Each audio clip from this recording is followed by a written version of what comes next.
Vice Mayor Dorman and Council Members Moeller, Dornbecker, and Knight, along with staff, are participating remotely by video, audio, in conformance with the Governor's executive order. Members of the public have been able to send comments by email to publiccomment@yville.com, and we will reference those as appropriate if there are any later in the meeting. I will now ask the town clerk to conduct roll of the council and ask each member to confirm they can hear the proceedings and have a copy of the agenda for this meeting. Go ahead, Michelle. Thank you, Mayor. Councilmember Dornbecker? Yes to both. Excuse me. Thank you. Councilmember Knight? Here and yes to both. Thank you. Councilmember Moeller? Yes to both. Vice Mayor Dorman? Here and yes to both. Thank you. Thank you. And Mayor Dunbar? Yes. Thank you. Let the record reflect all council members have indicated they're able to hear the meeting and have the agenda.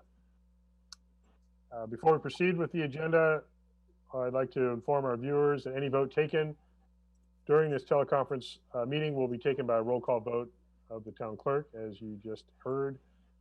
In addition, public hearing and administrative regular agenda items that have representatives that are not staff will provide presentations as they would during a typical council meeting and will be called upon during their particular agenda item.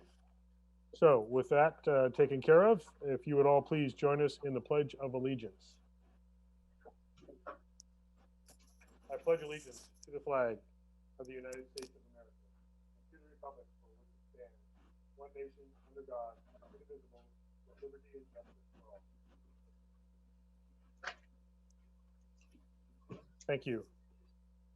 Next up is adoption of today's agenda. If there are no changes, is there a motion to adopt the agenda as presented? Move adoption. I believe I heard Councilmember Knight with the motion, seconded Councilmember Dornbecker. Thank you. We'll go with roll call vote on that, Michelle. Thank you. Councilmember Knight? Yes. Councilmember Dornbecker? Yes. Councilmember Moeller? Yes. Vice Mayor Dorman? Yes. Mayor Dunbar? Yes. Thank you. Next, we have the first of 4 proclamations today. This first proclamation, and this is unfortunate that we're not all in the same place, which is normally the case, and we're able to have a representative for each of these proclamations present, but we will do this virtually.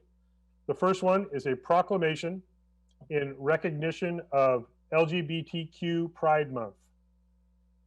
Whereas this June marks the 52nd anniversary of the Stonewall riots, which were a series of demonstrations by members of the gay community against a police raid that took place on June 28, 1969 at the Stonewall Inn in the Greenwich Village neighborhood of Manhattan, New York City, that served as a catalyst for the gay rights movement. Whereas the rainbow flag, also known as the LGBT pride flag or gay pride flag, has been present since the 1970s as a symbol of lesbian, gay, bisexual, transgender inclusiveness and social movements. Whereas many residents, veterans, students, employees, business owners, and visitors to the town of Yountville are part of the lesbian, gay, bisexual, transgender, and questioning community who contribute to the widespread academic, economic, artistic, and social fabric of the entire Napa Valley. Whereas June is commemorated around the globe as International Gay Pride Month to honor and celebrate the history, achievements, and contributions of LGBTQ people, and it gives us the opportunity to come together in various celebrations of freedom and pride. Whereas the town of Yountville is committed to support and encourage diversity in the workplace and throughout the community, as stated in the town's 2009 Equal Rights Resolution. Now therefore, let it be resolved that I, John F. Dunbar, Mayor of the town of Yountville, along with the town council, do hereby proclaim June 2021 as Lesbian, Gay, Bisexual, Transgender, and Queer Pride Month, and invite everyone to reflect on ways we can all advance the rights and protections of LGBTQ people and live and work together with a commitment to mutual respect and understanding. And on behalf of the entire town council and town staff, we are proud every year to recognize Pride Month, and we will be raising the Philadelphia Pride flag, rainbow flag, June 1st to commemorate Pride Month. So we do have a meeting scheduled for 3 o'clock. We haven't determined exactly when we're going to be raising the flag, but we will be doing that on that Tuesday, June 1st. So look for that announcement. Next, a proclamation recognizing May 4th, 2021 as Arbor Day in the town of Yountville.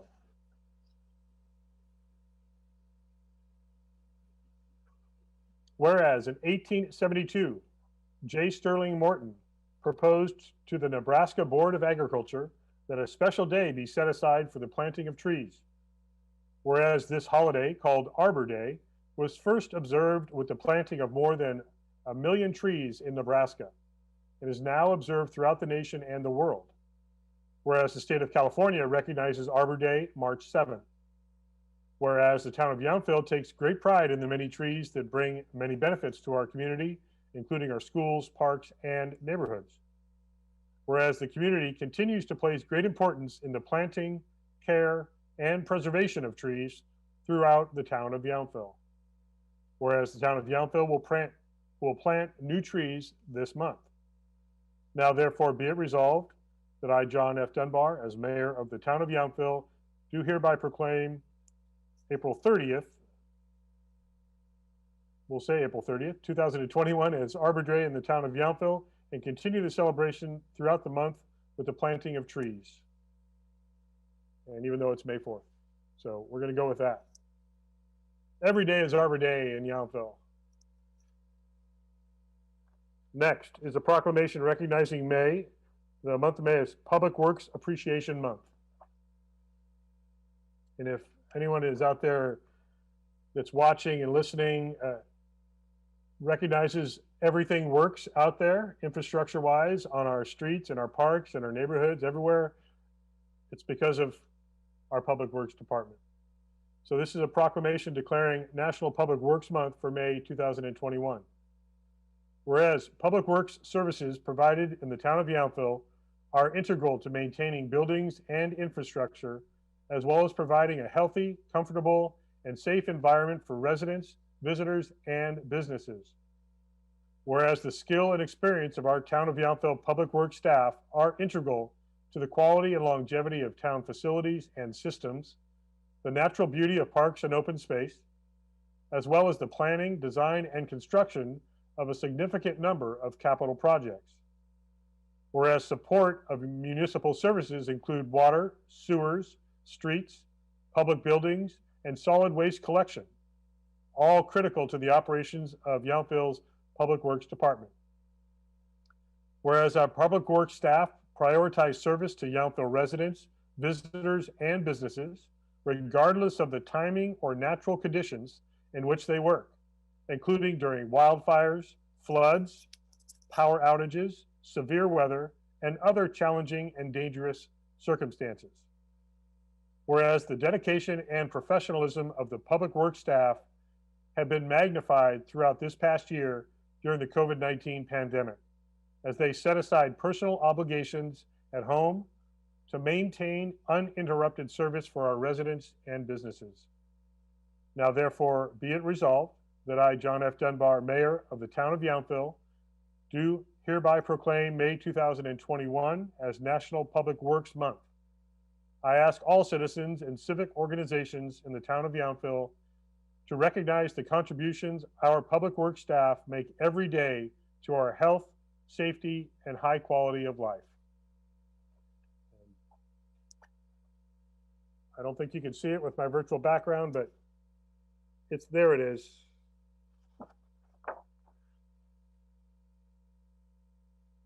A special thank you to our Public Works Director, Joe Tagliabashi. I know we have John Fearns on here sometimes, but not always. And the rest of the team, thank you so very much. And our final but not last at all, tied for first in importance, proclamation celebrating the 52nd Annual Professional Municipal Clerks Week of May 2nd to the 8th, 2021. Whereas the office of the municipal clerk is a vital part of local government that exists throughout the world and provides the professional link between the citizens, local governing bodies, and agencies of government at other levels. Whereas municipal clerks have pledged to perform their duties with integrity, neutrality, and impartiality. They remain current with the affairs of the office through educational programs such as new law workshops and City Clerks Association annual meetings of their state, county, and international professional organizations. Whereas municipal clerks strive constantly to improve the administration of the affairs of the office consistent with applicable laws and through sound management practices to fulfill responsibilities to the community and others. And whereas the municipal clerk for the town of Yountville serves as the town's election official, by the way, this is a long list, so hold on, elections official, records manager, Political Reform Act filing officer, prepares and distributes town council agendas in accordance with the Brown Act, maintains the legislative record of council proceedings, oversees board and commission appointments, provides support to the town council and town manager, and acts as the custodian of the town seal. Whereas Michelle Dame has served as our Town of Yountville town clerk since July of 2006 and has worked in municipal government since 1997. Michelle is also a member of the International Institute of Municipal Clerks and the City Clerks Association of California, and has been a member of the Municipal Management Association of Northern California. Now, it is my privilege and honor to resolve that I, John F. Dunbar, Mayor of the Town of Yountville, do recognize the week of May 2nd through the 8th, 2021 as Municipal Clerks Week, but especially on behalf of the Town Council, extend our appreciation to Michelle Dame and all municipal clerks for the vital services they perform and their exemplary dedication to the communities they represent. And yes, we are biased. Michelle, you stand above all of your colleagues in our hearts. And so thank you so very much for your many, many years of service to our community. Thank you. Let's try this again. There it is. It's almost as tall as I am. Look at that. It's that long list, Michelle, but it doesn't even include everything. I know that. One of the things is making sure that we all get on these Zoom calls in this last year and being able to execute. I know you've got multiple screens working and you've got public comments coming in and text messages from me or Eddie or Julie or Samantha or Steve or et cetera, et cetera. And so really thank you for making it look seamless on the front end to the world, but we know all that you're juggling and executing for all of us. So thank you, thank you, thank you. All right, let's move on. Speaking of public comment, do we have any public comment on items that are not on our agenda?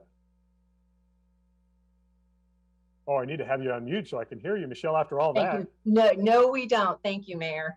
All right, thank you. We'll move on to our consent calendar. We have items 7A through F. Do we have any public comment on the consent calendar, Michelle? No, we don't, Mayor. Thank you. All right. If there are no questions from council, I'll entertain a motion to adopt the consent calendar as presented.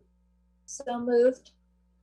Second. I believe that was Vice Mayor Dorman with the motion, second by Councilmember Dornbecker. Roll call vote, please.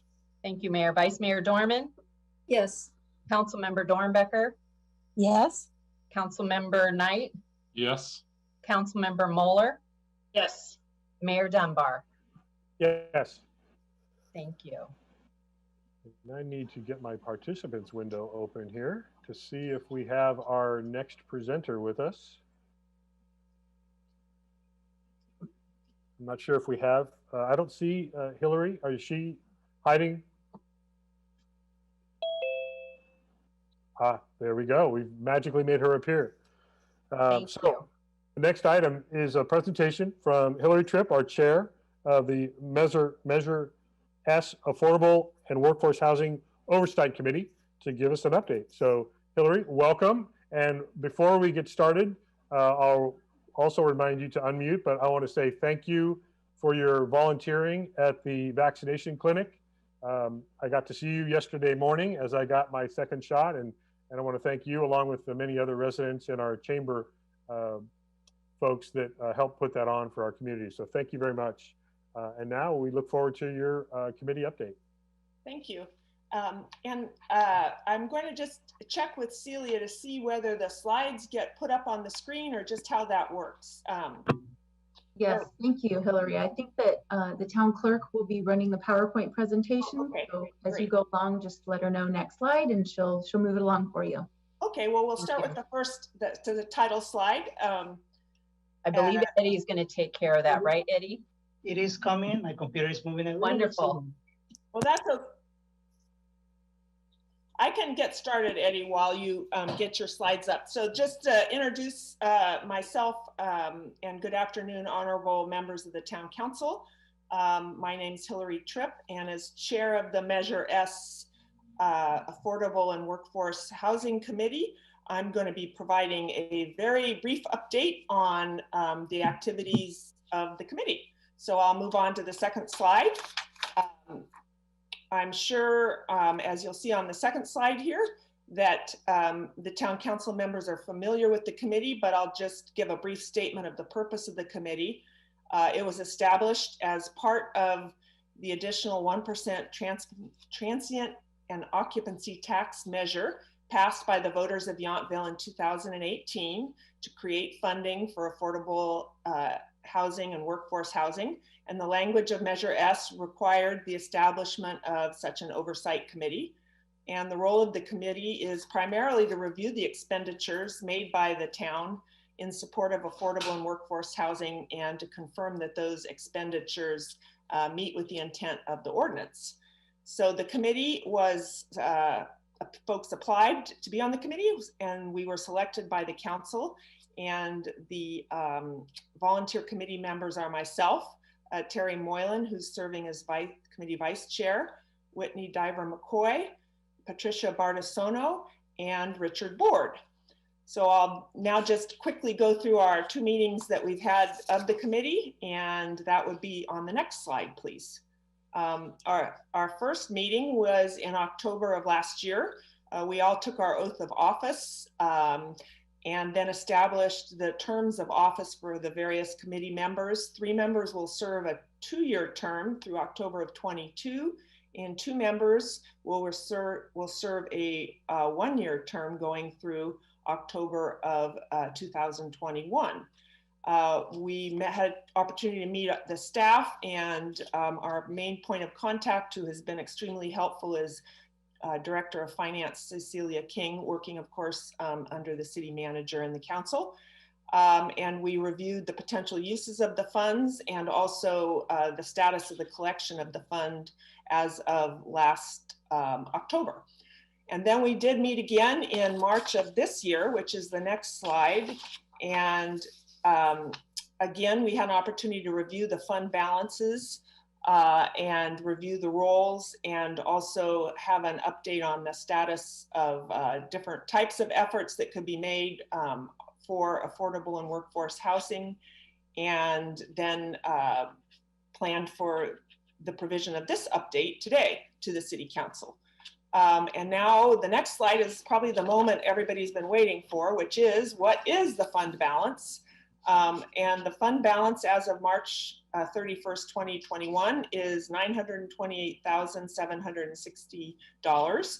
And part of the reason this is such a brief update is there have been no expenditures to date. So that's the current status of where we sit right now. And as part of the oversight activity, we will be receiving, each of the members of the committee, a monthly statement of the fund balances from someone who works with Director Celia King in the finance department. So we'll be getting that every month from now until the next meeting, which will be September 22nd 2021. So I think that's pretty much the update. Hillary, thank you so very much. It is exciting to see that balance. I'll first ask for questions from the council if we have any for Hillary, and then I'm going to put Steve on the spot after that to let us know just very briefly what the parameters are for being able to apply that fund balance to projects. So any questions of the report from Hillary? Any hands from the council? Any public comments come in during the presentation, Michelle? No, there wasn't. Thank you. Thank you. Mayor, just a thank you to Hillary and to the committee members for their work. Thank you. Welcome. Thank you very much.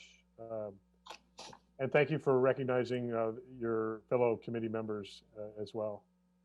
Steve, could you just speak briefly to the types of projects? I know we've been talking about housing at the Veterans Home, housing potentially in other locations in town, but how might we apply some of that funding going forward? Certainly, Mayor. Measure S is a very flexible funding source, but the uses need to be related to the generation of and/or maintenance of affordable deed-restricted housing, and/or we have a component that what we would consider workforce housing that might be housing beyond that. So it could be a direct assistance. One thing the town considered was purchasing some property. We were not successful. We could also purchase some of the affordable deed restricted, and we can also invest in property with this money that would be used for affordable housing. And we could also provide subsidies to builder developers that were willing to support deed restricted housing. Great. Thank you very much for that explanation. And knowing that a housing unit costs roughly $500,000 in Napa County, we have money for two right now. So that kind of speaks to the how far that money might be going. There are other ways to do it other than build new that the town manager just alluded to. So that'll be important. Just share, Mayor, as the committee knows, the funding level is a bit below where we had originally projected due to the COVID pandemic. Our TOT collections have plummeted in late 19 and continuing on. So this lower level hopefully will start returning and be generating approximately $700,000 a year going forward. That's an objective that, you know, it may take us a couple of years to get to, but we should be able to return to that. So Hillary, your work is ahead of you. Thank you again. Thanks for being here with us today. Next up, we do have one public hearing today. It is a use permit request from Cornerstone Cellars. Consider adoption of resolution number 21-4053, approving a use permit for Cornerstone Cellars Tasting Room with Tina Stevens Secondary Retail for their property located at 6505 Washington Street, APN 036-081-011. And we will hear a staff report before we open the public hearing. So let's do that. Mayor, would you like me to allow the participants in, or go ahead and wait until after the staff report? Go ahead and let them in now so they can hear the staff report in case they have anything to respond to. Thank you. Thank you.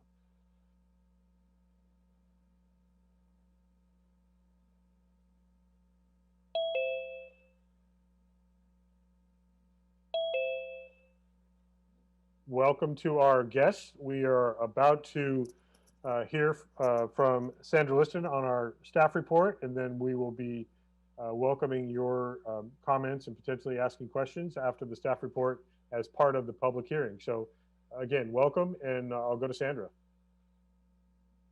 Good afternoon, Council. This is an application for use permit that would allow Cornerstone Tasting Room to occupy about 2,500 square feet on the ground floor of the building formerly occupied by Senses at JCB Village.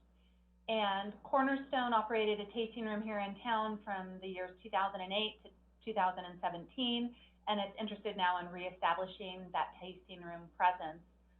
There are two comments to the proposed use in front of you, one of which is the Cornerstone Tasting Room, and that would take place in roughly 1,570 square feet on the north end of the building. And the other component is Tina Stevens retail, and that would take place in the 950 square feet at the south end of the building. And it's the Tina Stevens retail that would satisfy the town's retail diversity policy that requires tasting rooms to provide at least 25% of the net floor area to non-wine retail.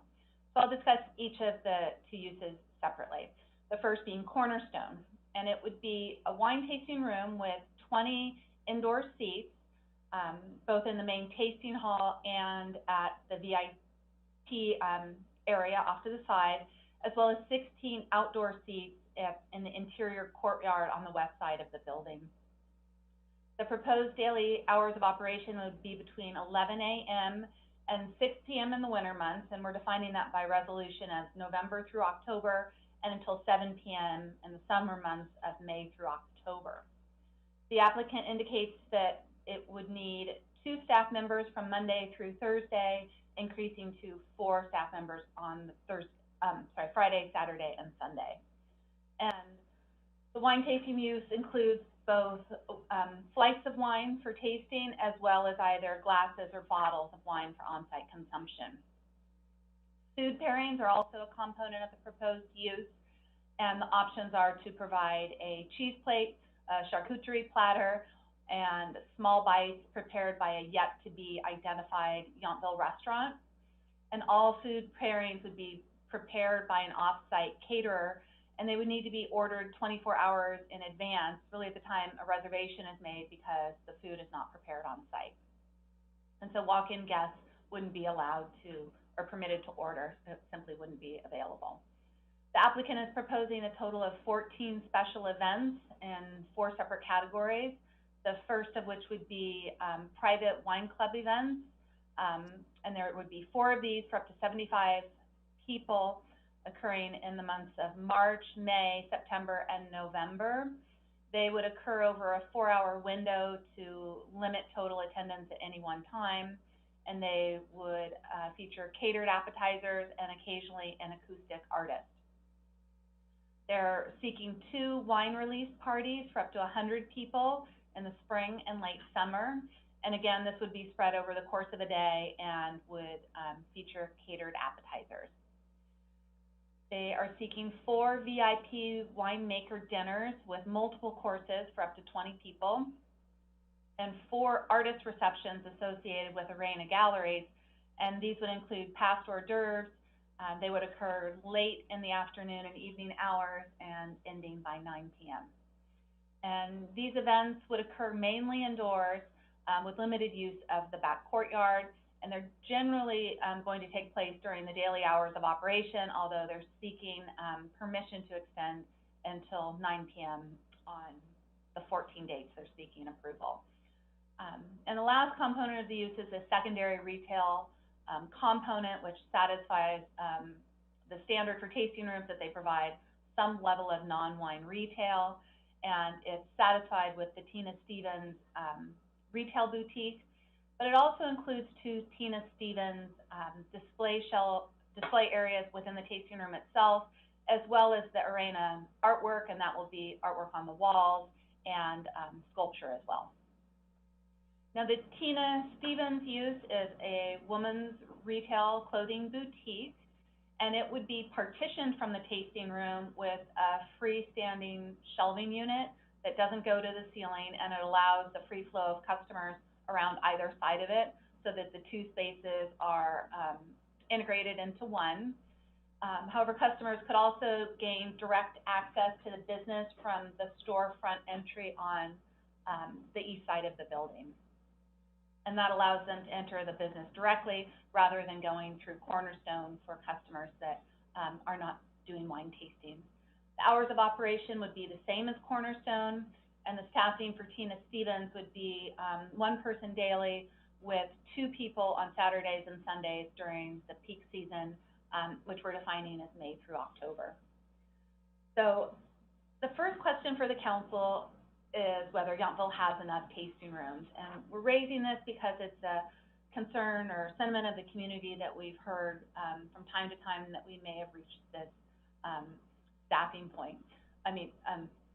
point. And at this location, we're losing more of a long-standing retail use to this wine tasting use, and so we're raising it for your consideration. Now, the past councils have considered this question and chosen not to impose a cap on the maximum number of tasting rooms or impose a distance requirement between them or any other cap. So this is really a policy question for the council today. The staff report does note that there are 14 tasting rooms in town. However, one of these, Girard, has lost its lease and they'll be leaving soon. So the council could find that Cornerstone maintains the status quo, let's say, of tasting rooms with the anticipated loss of Girard, or it could decide otherwise. Now, another item for your discussion is the component of the Tina Stevens dairy retail. And that's because this is a little different than we've seen from some of the other tasting rooms in town where it's more integrated into the space. And this application, it's proposed to be in the 950 square feet at the south end of the building.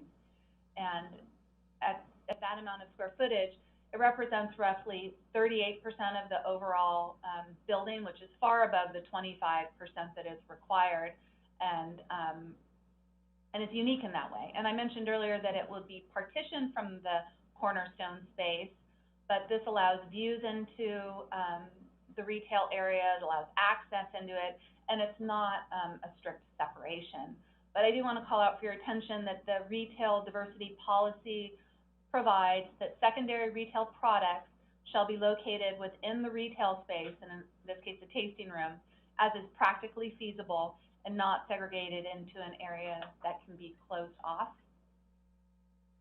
So, and I think this application tests that standard. If there were a wall physically separating the two spaces, I don't think it would satisfy it. However, in this case, the low partition allows the areas to be more integrated. And I think also on a positive side is that this applicant is proposing to reopen one of the storefront doors that was nailed closed by JCB Senses, and both entries will be separately signed at each entry and offer retail opportunities. The question that's been raised before tonight is what happens if Tina Stevens vacates the space? And we know that if this use permit is approved, the non-wine retail would be a mandatory element of the use permit, meaning that it needs to be in place for Cornerstone to operate. And that's because the arena, wall art, and sculpture doesn't represent 25% of the floor area. And based on previous applications, staff is suggesting that it shouldn't be included towards the minimum allocation required. And it certainly isn't needed in this case because of the large amount of space for Tina Stevens. And this would mean that the property owner and or Cornerstone would need to locate a replacement retail partner, but it could be any retail partner that offers non-wine merchandise. The question I've received by a couple of council members before tonight's meeting is how long would Cornerstone have to replace that tenant should they lose Tina Stevens? And we could go ahead and include a condition of approval that requires a tenant be in place by a certain amount of time. That could be 3 months or 6 months or whatever the council would deem reasonable. So that's an additional condition we could add tonight if there is interest. The next item is the food pairings that the applicants are proposing, and they're proposing 3 different options, which would be catered by an off-site provider.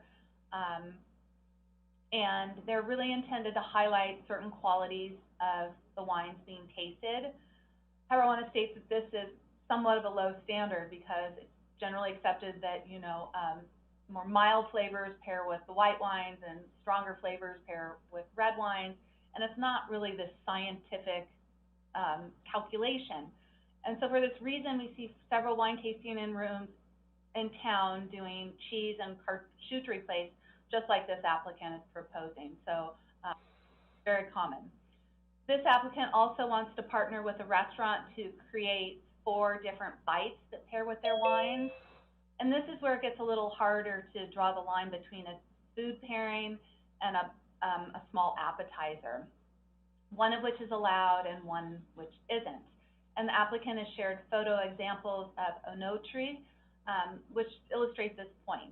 And so staff is seeking feedback from the council as to whether this satisfies the standards for food pairings, which by definition in the Yountville Municipal Code are to be a bite-sized portion of food served with tasting flights, glasses, and bottles of wine to complement a specific flavor profile.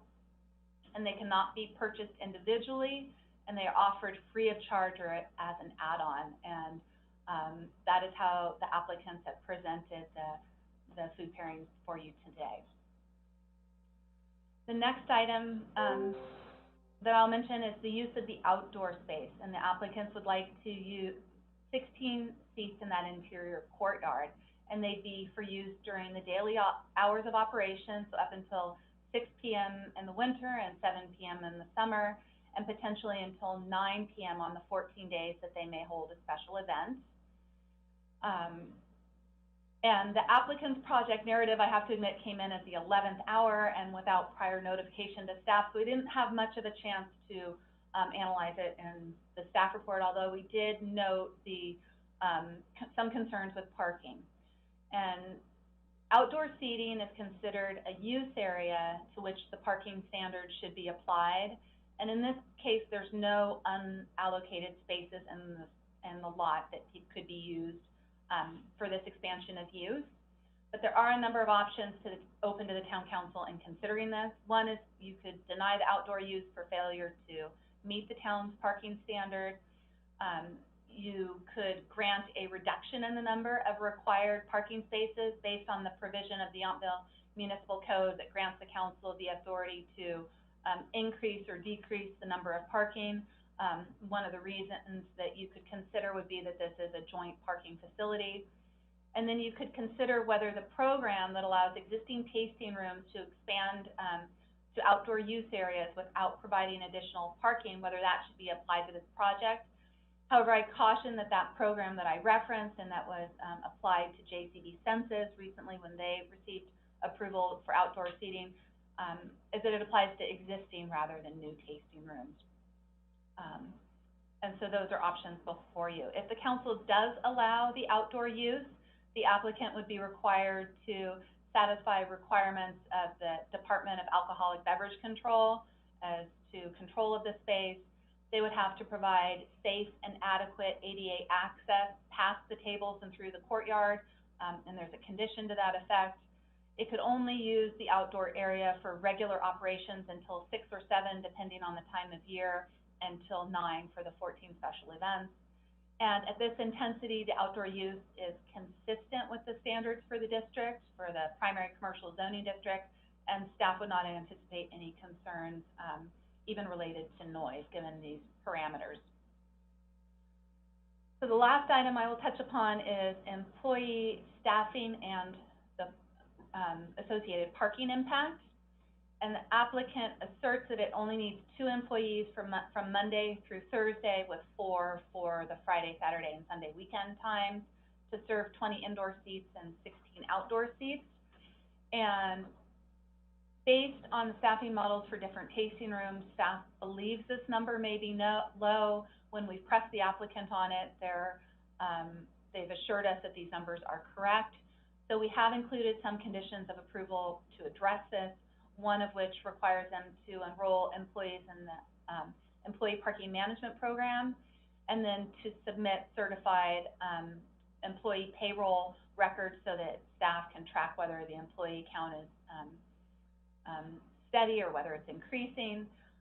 If we find that employment is growing, an option is to include those additional employees in the employee parking management program and to designate spaces in the on-site lot for them to park. If we find that that number grows at a greater rate than anticipated, there is an option to allow them to park off-site in spaces designated by the town in the right-of-way and subject to the payment of that fee for an off-site parking space. So those are some of the different options to deal with the staffing. But the applicants are all here to answer any questions that you have of them and I'm available as well. Thank you. Thank you, Sandra. I'll ask the council for questions of your staff report before I open the hearing and hear from our guests. So any members of the council have questions for Sandra? Vice Mayor, go ahead. Thank you. Thank you, Director Liston, for the report. This is a very interesting project. It has a lot of moving parts that we don't typically see. I would just like to warn you in advance. I will have a number of questions tonight. Many of them I have gone over with Director Liston, so I expect it will go smoothly, but I just want to confirm some things. So on the number of tasting rooms in town, we are at 14. This would make 15. And this use permit, were we to approve it, would run with the land. And so it would be a tasting room unless and until that use is abandoned, correct? That is correct. And the Girard tasting room, should it not change use, will continue as a tasting room, which would put us at 15. That is right, yes. Now the arena aspect of it, does arena still have a town business license? I do not know the answer to that. They did when they were located in town here, so they may not. Okay, and would they would need one though if this all were to coalesce together? Yes, if they were conducting business by doing retail sales out of Cornerstone, yes, would trigger a business license.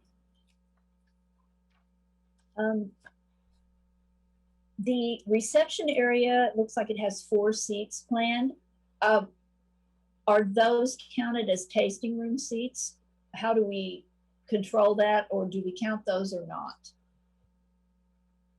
They are represented in the applicant's package to be a waiting area and reception area.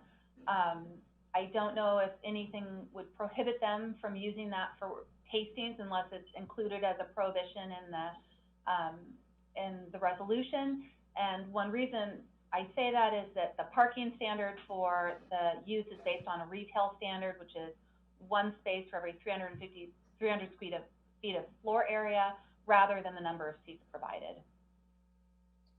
Okay, and we have 11 spaces currently to JCB, correct? For privé and for the JCB tasting room? That's correct, yes. And that includes, not that many meetings ago, we allowed under our 2017 resolution, we allowed JCB 10 seats on their patio without additional parking. So that 11 includes those, is going to take care of those additional 10 seats, we believe, because we allowed that. We also have 11 that were included in that 2017 resolution, that they were already using some level of outdoor space, that they wouldn't have an increased employee count, and there were a number of factors that sort of supported that there wasn't an increased parking demand because of that. And then we have 11 spaces for Railway Inn and Mini Model. Are those legal non-conforming, or do we have sufficient right now for all of those under our current codes? I couldn't address that because I don't recall how many rooms they have, but I believe it is conforming to code. Okay. And I believe I read... My understanding is that is correct. They have the minimum amount necessary for their activities. Thank you. And I read in your staff report that for the interior only of this, including the Cornerstone, Tina Stevens, and the spa, we would need 12.6 parking spaces, which we round up to 13, and there are 12 currently available. That is right, yes. So technically 1 short, not counting the 16 outdoor seats. Correct. I know you mentioned the outdoor tables. I walked back there today. I can see that there would be room to pass. How who is in control of where the tables go? That would be the applicant working with the landlord to designate a space on the property that is acceptable in terms of the lease, but then to maintain enough space for the ADA access. So that is obviously a shared space back there, and it grants access to a number of different businesses. And then there would be oh, sorry. So I didn't hear the end. Oh, I'm sorry. I was saying the town wouldn't necessarily be involved in it because we won't be processing a building permit for any outdoor areas. Okay. So that's a landlord-tenant issue. And there will be bottle and glass service allowed on the outside, in the outside seating, should it be approved. Yes. With food pairings, should the tasting room offer that. Yes. And we are not, when we look at parking, we are not counting any needs for arena employees. Is that correct? I understand there are no separate arena employees, that it's conducted by the Cornerstone youth. And the retail is just part of the overall retail operation. It is an additive on top of that. And so I think that's been answered. And this may be, could we, as a condition of approval, require keeping the 38% retail? I think that that can be included as a condition of approval to consider a new use for the property, given the fact that we're losing a long time retail use, yes. And could we also, as a condition of approval, keep these separate entrance and signage requirements? Keep those as requirements? Yes. And for special events, those are, I know they have to get a permit, well, I believe they have to get a permit, and that permit is informed or governed by what is in their narrative, correct? There'll be this many people, no later than this. That all goes back to the narrative that's included in this packet? Yes, with a clarification. So we have a condition of approval that they report on the specifics of special events to town staff so that we can condition any aspect of the use to run more smoothly. It might be something to designate an area for bus drop-off, something like that. But it's simply reporting to staff. They don't technically need a special event permit governed by the provisions of the municipal code. That's for a gathering of 200 or more people. So as long as there's some level of communication and reporting, that would satisfy the requirement on our end. So they would report in advance, I'm going to have on June 15th, X event. Yes. Okay. Thank you very much. I appreciate it. Thank you. Councilmember Knight, your hand is raised. Thank you, Mayor, and thank you, Vice Mayor, for your questions.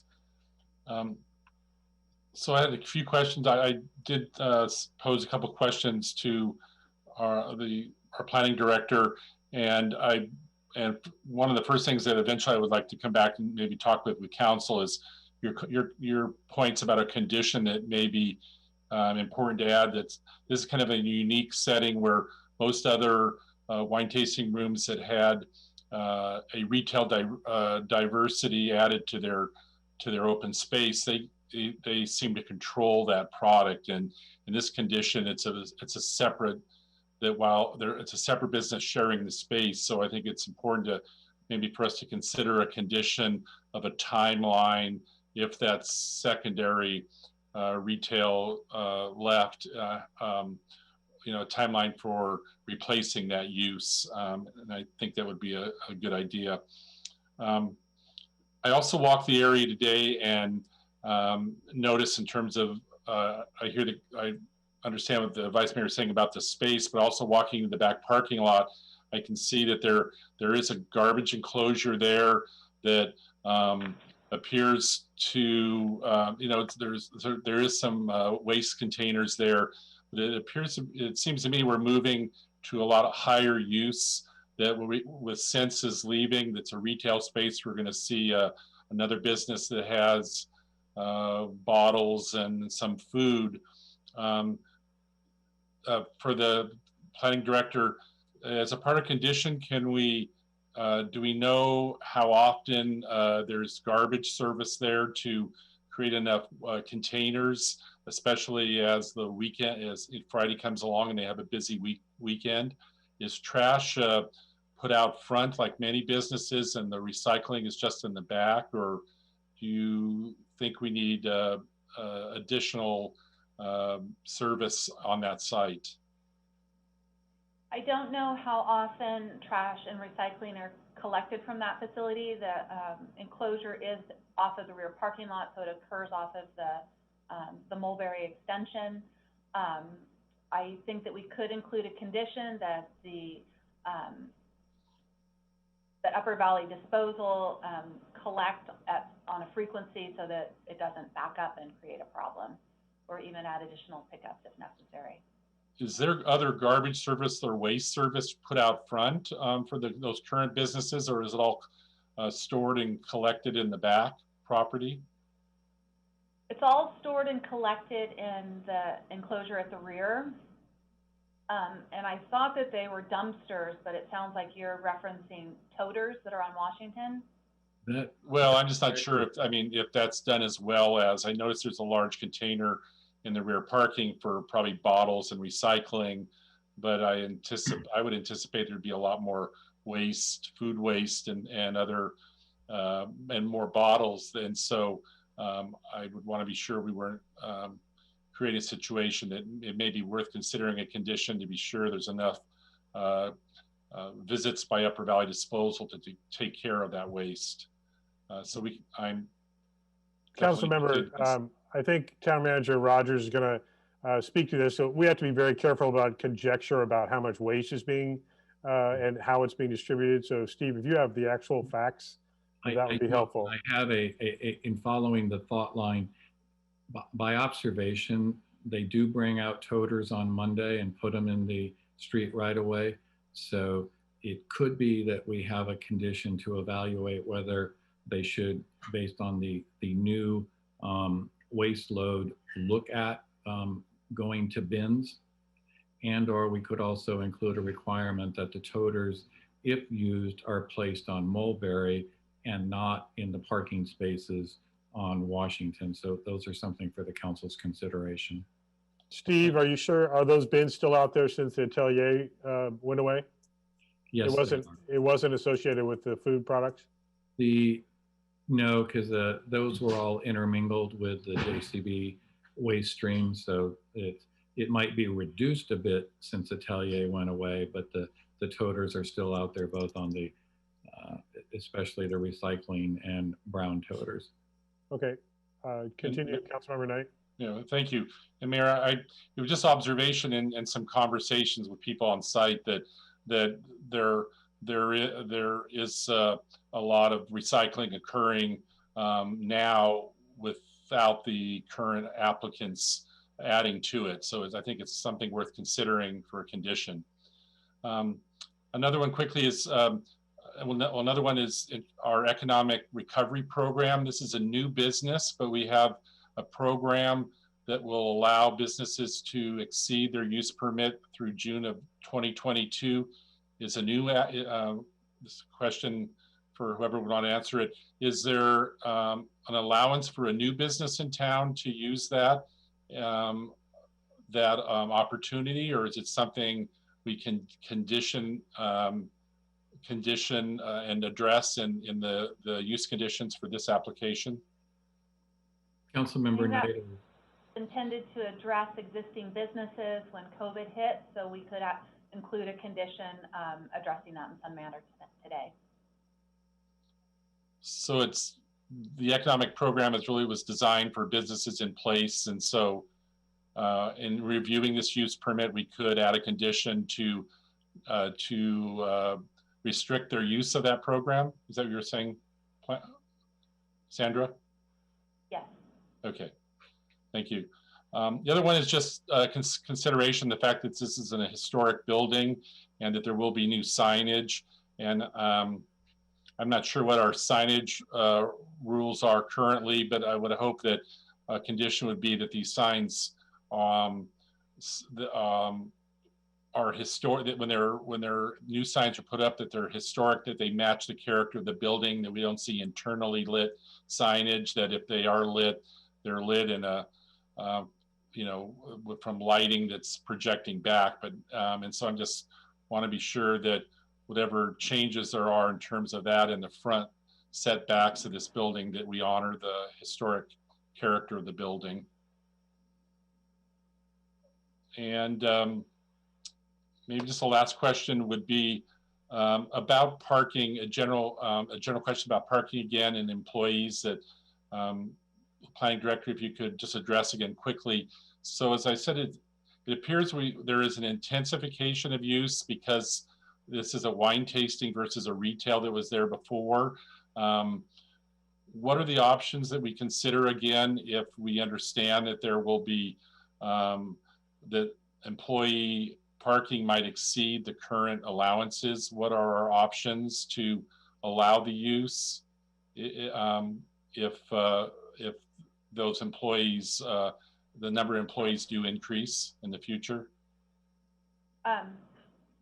First, I would just clarify that we wouldn't consider this an intensification of use, but a change in use, and that at least from a parking perspective, it's the same parking standard that applies. With that said, however, this business may have a higher staffing that results in a greater impact to on-site and off-site parking. And so as part of the employee parking management program, we have options on how we manage that.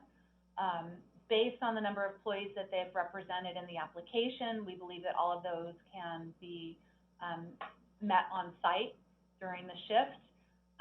If those numbers increase, we could include a conditional condition that they purchase one or more off-site spaces and designate where those are to be parked. So just to clarify, if we're concerned about that, then it's important that we add a condition that they may be subject to the off-site parking requirement if they exceed the number of employees. That needs to be a condition in the use permit. I think we'd want to clarify, yes. All right. Thank you, Mayor. Thank you. Councilmember Dornbecker. Thank you. And thank you for the thorough questioning. It's very helpful. I did want to ask Sandra if there is a possibility that, you know, the program that we have under the rescue program to help the businesses in town, I feel it's restrictive if we restrict this new business because they are starting off in a disadvantaged time too. And so I don't know that it would be necessary to restrict their participation in having the outdoor seating through June of 2022, like the other businesses. So that's something I'd like to bring up for our discussion when we get there. But is it possible that we could include them in that program? Yes, you are free to discuss that tonight and see what parameters you want to put on the cornerstone use if approved. Okay. And the garbage collection, I'm that particular corner, I've not noticed problems with the toters being out and left out and all of that because it is such a busy business section. So anyway, thank you. Thank you, Councilmember Dornbecker. I don't see any council hands, so I'm going to ask a couple things of staff and then we'll get to our public hearing and the guests. First of all, Sandra, are you comfortable with the food pairings as proposed in compliance with our current ordinance in terms of bite-size pairings and secondary, no menu selections and all that? You feel like that whole program is compliant? Yes, I do feel like it satisfies the 4 different standards in that definition. I think it does go beyond what we're seeing at other tasting rooms, and it has, and because of that, it's worth a discussion at the council to just to really for staff to have feedback for future instances. But they do have that bite-sized quality, even if it's a tiny bit larger. And they, you know, there are 4 of these prepared for 4 specific wines. You can't get it purchased outside of a wine tasting. So yes, I do feel like it satisfies that standard. It's just in a more unique way. Yeah, I agree with how you're reading that. I want to just confirm that with you because I've said numerous times before, you know, long gone are the days of oyster crackers and pretzels with food pairings. And if you're going to have elegant bites of food with your wine tasting, you're going to do it in Yountville of any places. So I think it's quite reasonable. Just wanted to confirm we have not had an outside restaurant as a partner for the food, but it's really not about, we've never really said where you should be preparing it. We just said you can't prepare it on site. So you can, you know, kind of the last mile of prep on site, but not actually cooking those kind of things. So I agree that I think it's compliant. Similar question related to their request for special events.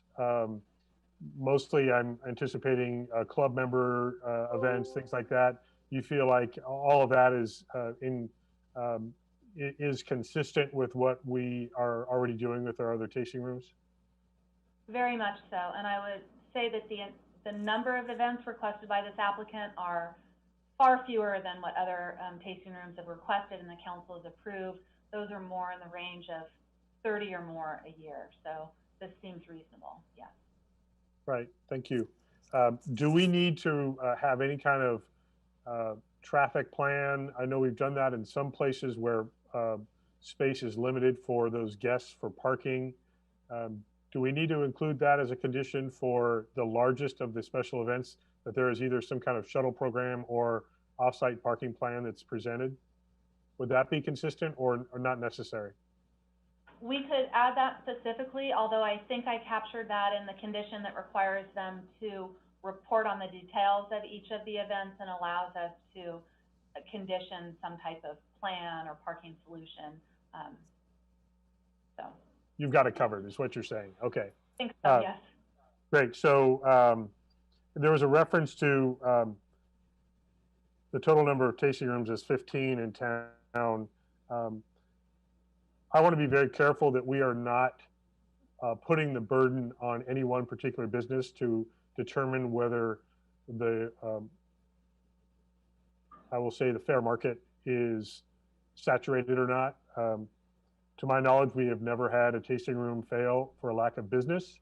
And I know that our applicant is very aware of having been here for some years prior in the same vicinity, that it's not about a lack of business so much as control of site in some cases and control of property. So I just caution us to go too far with considering when we don't really have any evidence that we have too many or enough. We have not seen any fall short. Even I would say during the pandemic, we have had an amazing survival rate of our businesses. So I just bring that up for future consideration. In terms of the outdoor seating, there's no question it can be handled. There's capacity there. I know JCB did it for some months when they were extending in that back area, and they even had some areas tented. But I guess the question is the impact on the parking to add those 16 seats. So if I'm hearing you correctly from Councilmember Knight's questioning, or it might have been the Vice Mayor, the 16 additional outdoor seats would potentially cause a parking challenge. Without those as part of the permanent permit, they are basically compliant with parking, with the standard, with the capacity minus the 16. So if the 16 outdoor seats or whatever number of outdoor seats came a different way than the, I'll say, basic use permit that we're discussing tonight, like if they were added to the economic recovery program for a period right now that has been defined through June 30th of 2022, that would be the possibility of finding out what might be the impacts without having added those 16 seats to the basic use permit conditions, correct? Yes, that could be a way to test impacts. Okay. And I just want to get some clarity. The Vice Mayor brought up something about 38% retail requirement. Can you clarify, and whether it's Sandra, you can do it, or I'll ask the Vice Mayor, what's the idea behind trying to require 38% retail? Is that to recognize that this is a different business than the previous uses in that space? I think the idea is to lock in a higher percentage because of the loss of traditional retail from that space, but I'll allow the Vice Mayor to clarify greater. Yes, thank you. That's basically it, that this has historically, this has been retail for quite some time, and especially this business model where there's a larger space and a sublease, the two entrances. Yes, I would like to see a condition in there to retain as much retail as we can. And obviously this business plan, I believe, will work with 38%, and they are the lessee, the retail is a sublessee. So that's where I'm going with it, to maintain as much retail as we can and diversity. And I believe that to be the case. I did not want to assume that I was interpreting your statement correctly. So with that, Sandra, I'm trying to scroll, but this computer is loading it slowly. Do we have do you remember the percentage that the retail is as proposed? The 25% is the requirement by the policy. This applicant is proposing 38%, and that's in the south end of the building exclusively, although they have interspersed retail throughout the tasting room itself. So I think they probably have even more than 38%, but 38 is just that 950 square feet at south end for Tina Stevens. That's on the other side of the partition, basically. Yeah. So Vice Mayor, are you saying that you just want to codify that 38? Is that what you're saying, in case there's a change in retail partnership? Yes. I see. Okay. Now I've got it clear. Okay. Last question, Sandra. Have we, I know that we have seen transition of use in other commercial spaces from, let's say, an antique shop or an art gallery, and it's become a tasting room or some other kind of use. Have we ever required a percentage of the previous use be obligated to the new use? Do you know? No, we've just applied the retail diversity policy according to its standards. We haven't done an increased requirement. Okay. And they're already, with 38, they're well over the 25 that we have in our minimum requirement. Okay. Well over that. Right. Okay. Those are my questions for now. I don't see any other council hands. So thank you for your patience, guests. And I will say to at least some of you, welcome back to have this conversation in Yountville. Very much appreciate that you are interested in coming back. And so I invite, I'm not sure which of you is going to speak first. Okay, I see one hand. Carrie, thank you. Feel free to go ahead. I'm going to formally open the public hearing and hear from the applicant. And if there are more than one of you that's going to speak, just please respect the length of time, but you're our only public hearing tonight. So please go ahead. Well, I appreciate that. First of all, I want to say really thank you very much, Mayor Dunbar, Vice Mayor Dorman, and council members Moeller, Dornbecker, and Knight. Thank you for the opportunity for reviewing our application and for your consideration. I'm Carrie Aringer, and I'm the winemaker for Cornerstone Cellars, off and on since 2006. I also am the general manager now for Cornerstone Cellars. So I'll be doing both of those. I have both those hats on today. I think my general manager hat is on. We also have two other people joining us, Dr. Mike Dragutsky, the proprietor of Cornerstone Cellars, since we flung our doors open in 1991. To this month actually is our 30-year anniversary of making wine in Napa Valley. And then we're also, Lynn Prescott is our Director of Operations, and we wouldn't be anywhere without her, so she's on the call as well. I'm just going to go through a quick little overview of Cornerstone for those of you that don't know us all that well, and Mike and Lynn are here to answer questions if there's any other questions. So really, I'm the only one that's going to do just a short little presentation. Most of you probably know Cornerstone from us having been here from 08 to 2017.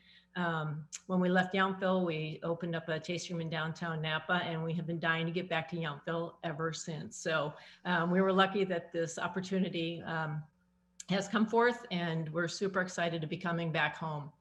So this is great. Thank you. This is just a little presentation that we that I put together just to hit the high points in the narrative that I submitted, which I know you all have and have probably read. So if you just want to flip the slide. There's an overview. Again, 1991, Dr. Mike Dragutsky and a friend of his came up to visit Randy Dunn up on Howell Mountain and decided that getting into the wine business was a grand idea. And we've been making Howell Mountain Cabernet since 1991. Again, we were in Yountville from 08 to 2017 in the space that JCB now has. Our business model does rely primarily on direct-to-consumer sales, on-site sales, and in wine club memberships. So this is really an ideal spot for us. If you look at the traffic and the demographics, and you know who's coming to Yountville. And I believe that our product and our brand suits that beautifully. We craft 4 wines in total, and 7 of them are direct-to-consumer. They're only available in the tasting room. And you can get them on the website as a club member. We also have 4 other wines. We make a little bit more of that, and that does go out to a couple of key markets in the United States. We're in Texas, Tennessee, of course, where Dr. Dragutsky and his wife live, and in California, of course. So what I love about it, though, is we source from some really top-notch vineyards in Napa Valley. We primarily make the wines from Napa Valley, Sub-AVAs, Calistoga, Rutherford, Oakville, and soon to be Yountville. We have a vineyard coming online this year that's Yountville, so we're very excited about that. Little slide, there we go. And the community, when we were here in Yountville before, we were just really good neighbors. I wasn't acting as general manager then, I was the winemaker, but we were always being requested if we would participate. And Lynn has been here all that time, and Lynn's just a yes. Yep, what do you need? What are you gonna do? So we have loved participating with all the events that are going on in Yountville. We've contributed to the Veterans Home and to the events they've done. I think we'll probably have some folks at the Veterans Home that'll be pretty happy that we're back.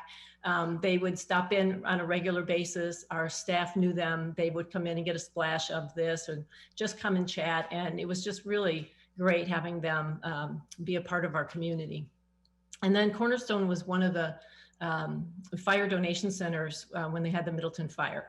And I did walk into the tasting room a couple of times and really could barely get around. There was so much outpouring of support and food and fire supplies. So Cornerstone then managed to get those to where those people needed that most. So we look forward to really being back into the tight-knit community that Yountville is, that we haven't really experienced in Napa.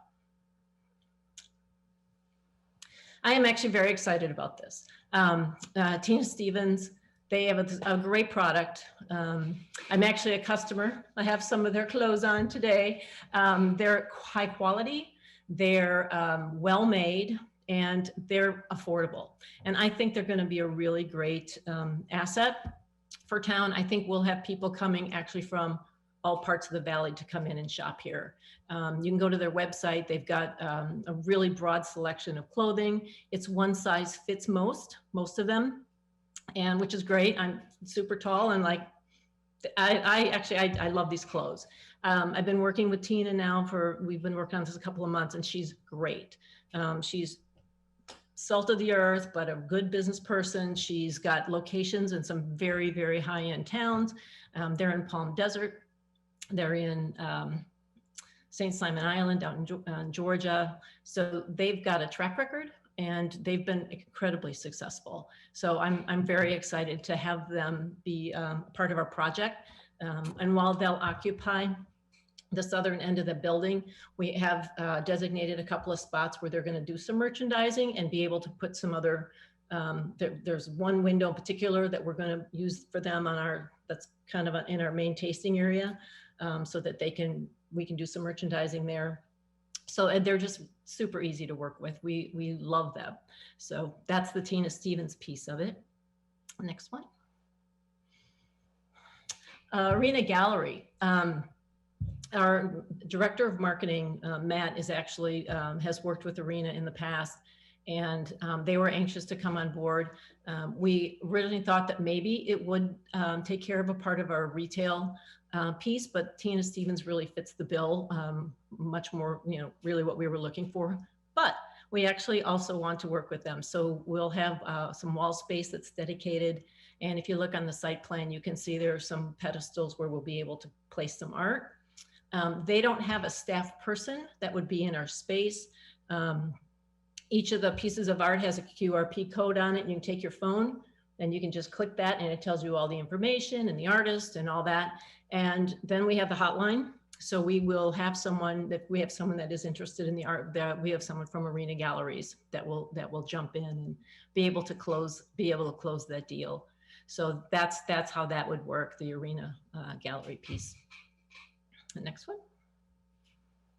And then our hospitality, and I know we've had lots of discussion about it already, and we'll probably have some more.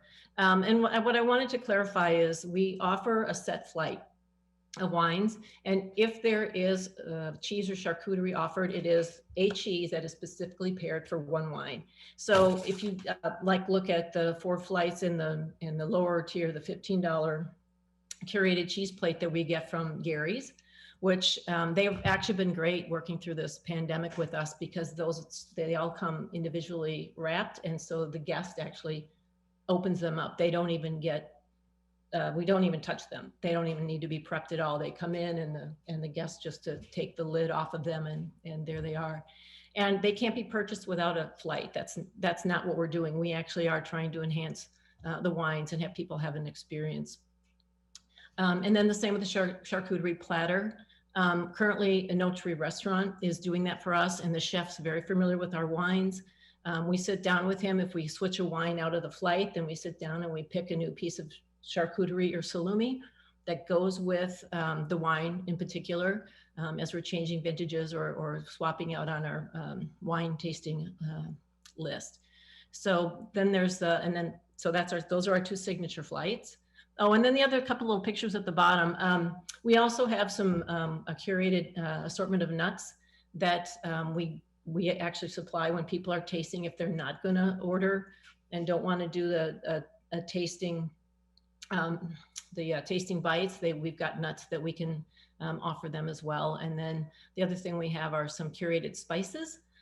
We work with Winemaker's Pantry, and they have done custom spices for Sauvignon Blanc or for Pinot Noir. And it's Sharon DeMonte, and she sits down with our wines, and she's paired those to go exactly with our wines. I've been using them for Carrie's Kitchen. We do Carrie's Kitchen Live on Facebook and Instagram every Thursday. And so we've been doing a lot of cooking with the spices, and they've grown very popular. So, and then the next one, that might be it. One more. Yep, then this is the last part. So, and I know this has come up as well.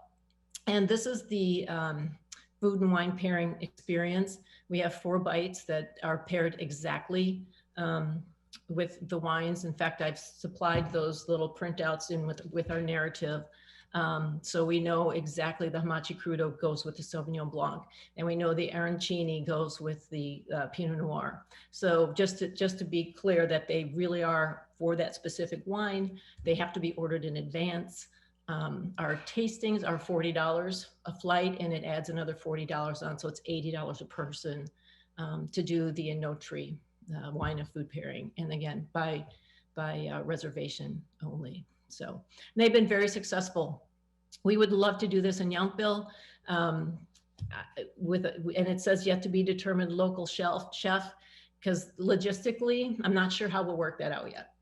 It worked down in Napa because we were in the same courtyard with the No Tree restaurant, and they just walked it over from their kitchen. So we have yet to figure out the logistics on that, but I'm sure the team will do that. And we plan to keep it the same 4 wines, and then the same type of nibbles at the same price point. So that's my little overview. Great. Thank you very much. Are there any questions from council about the applicant's presentation so far? Yes, I think did I see Councilor Dornbecker reaching for? You know what? I'm sorry, Mayor. Can I interrupt for just 1 second? Go ahead. Tina Stevens actually wanted to be here on this Zoom today. They're traveling to Italy to work with their manufacturers, but she did send a little video clip, and I don't know if we can play it, but she'd love to. It's just a minute or so. Yeah, but if not, that's fine. I will turn to, it looks like either Eddie or. There she is. It looks like it. I just wanted to take a minute to introduce myself. I'm so sorry that I can't be there with you today, but I'm Tina and I'm in our Palm Desert location right now. I want to just give you a quick overview about what it is I do.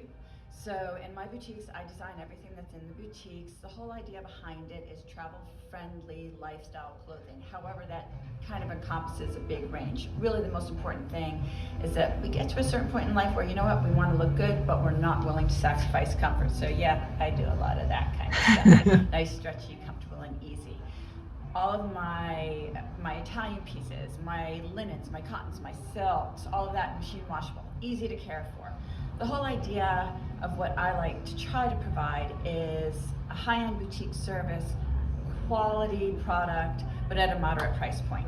So we have very, very high-end clientele that enjoy that, but our core customer are actually quite a few of our locals in all of our destinations where we're at, and just your everyday customers that come in that really enjoy not only the traveling aspect, but the versatility aspect of the clothing that I design, as well as that moderate price point.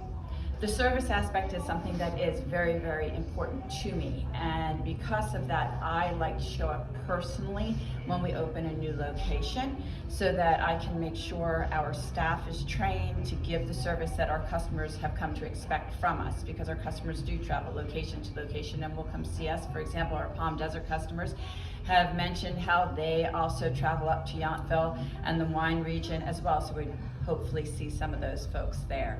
In any case, if we are fortunate enough to receive your approval, I look forward to hopefully meeting all of you, because I will be there personally to get that store up and running for a few months. I like to get to know the community, and like I said, I like to ingrain our culture with our employees in each location so that our clients can have that same experience of a boutique experience with a moderate price point and enjoyable clothing.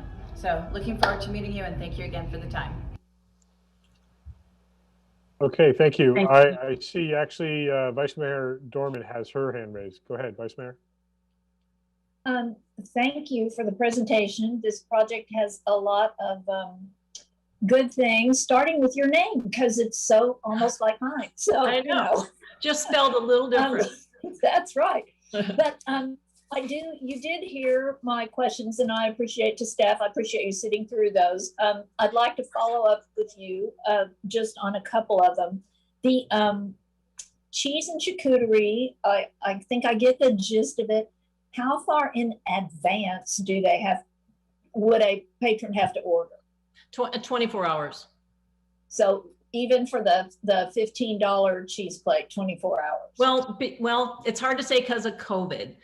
We've been having to do it, so we're not having cheese go bad. We've only been ordering it as we've needed it. So yeah, 24 hours helps. We keep a few on hand if people come in, but we don't stock. Right. Yeah. But you're willing to, you weren't with us. You don't know how long we had to anguish over what a bite is. So order in advance, meaning when they sit down, they need to order wine, the flight, and the plate together. Oh yeah. Okay. Yeah, absolutely. And how about you are planning, I'm assuming, bottle and glass service? You know what, we've talked around and bounced it back and forth. We do offer it in Napa, and if we can do it in Yountville, that would be great, but it's not a deal breaker. You know, our clientele really is, we're about selling the wines and just selling a glass. It's not our business model. So if we were to approve that, you would, I'm assuming, be coming back to us with some sort of a different pairing with that, because it would not be specifically curated per se. Yeah, we would have to do a different pairing for that. Okay. Yeah. And I think that's it. I like your idea for arena, that you have the hotline and the code. So that answered that question. And you're not, I don't think you're planning any special events for Tina. Did I read that correctly? No, we aren't planning any special events for her. But because we're a wide open space, she can certainly, you know, if she's got a new release of her Italian line or something like that, you know, we would probably do it along with, we're also going to have people, you know, so we would do it in coordination with events we already have planned. Okay, thank you very much. Appreciate it. Thank you. And I'm going to follow up on the Vice Mayor a little bit as it relates to arena. How does the sales tax work in that case? They're a separate company in your space, and if they are talking remotely to a buyer, how are we capturing the tax at the location of the sale? Do you know that? I do not know that. That's an excellent question. And I wonder if our either town manager or town attorney would know that. The town manager would have a recommendation for you, which is that we add a condition that the Arena Gallery has to maintain a Yountville point of location for their sales transactions and report from Yountville. Otherwise, it will go to one of their other sales locations. Yeah, okay. Very good. Thank you for the clarification on that. Other questions from, or do you have anyone else, Dr. Draghetti or anyone else presenting, or Carrie, was it all? We present, but is Mike on the line? He is. He is? Yes. Hello, Mayor, and I want to thank you, Vice Mayor, council members, town manager, director, for listening to our application and request. And I just want to say that we felt at home in Yountville, and we feel that the people in Yountville also felt that we were part of the community, and we would relish the opportunity to again join the Yountville community. Thank you very much, Doctor. Appreciate your comments. So I believe that is it for our application presentation. Michelle, do we have any public comment that's been received for this item? No, Mayor, we have not. Okay, thank you. So I believe we will go ahead and close the public hearing then and continue the discussion by the council. If there's anyone that would like to start, it looks like Councilmember Moeller, you are volunteering to be first. Go ahead. We do not hear you yet. Yes, I am volunteering to be first, and I probably should just start off on the garbage. So, because everyone knows that's near and dear to my heart. I think with all of our other businesses or change in businesses, we've always requested that they use a dumpster in the back. I know it's all contingent on whether the garbage trucks can go in and pick them up, but I think that makes sense. I've always tried to get as many toters off the street, especially in parking places that we can. So I think that would be important. So with that said, to me, what we're really doing here is, debating changing a current non-wine retail space into yet one more wine tasting room. I certainly got phone calls, and I certainly think I can hear that collective sigh of, oh no, not more, one more wine tasting room in Yountville. you know, from our community as well as from the other wine tasting rooms. In our pre-COVID days, we allowed all new wine tasting rooms, as I recall, and the mayor, I think, discussed earlier, to come to town because we generally felt that, you know, market forces like supply and demand would probably, you know, create the proper balance and diversity in our commercial development. And that each night, or that, you know, each wine tasting room should be evaluated on a case-by-case basis. So we've had those discussions. We've decided not to create any kind of specific policy. But now COVID has really changed the future. I think in all aspects. I think we've certainly seen so much change in how a lot of people are doing business and what new businesses might really, you know, come forward. Yes, we've got 14 wine tasting rooms, and, you know, the question really is, you know, should we allow 15? I know Gerard might be going out, but just for, you know, entertain me here, 14 and 15 for what we have now, and allowing another wine tasting room in a non-wine retail space that we currently have. It's not a matter of how much is too many and how many are too few. I'm very focused on another wine tasting room going into a non-wine retail space. I believe that our residents and our businesses are looking to our local government, you know, to allow for something different this time. And I just don't really think we should look away. I think it's time to, you know, really have this discussion. And as, you know, we begin to kind of emerge from COVID and in this really difficult, challenging time, I really see the commercial in Yountville. I think there's a real silver lining for our businesses here, a lot of opportunity for our community, our residents, and our guests. And I think we really need to probably take a chance and, you know, really look forward to the future, new opportunities, probably toward a more balanced and diverse local economy, and, you know, not just more of the same.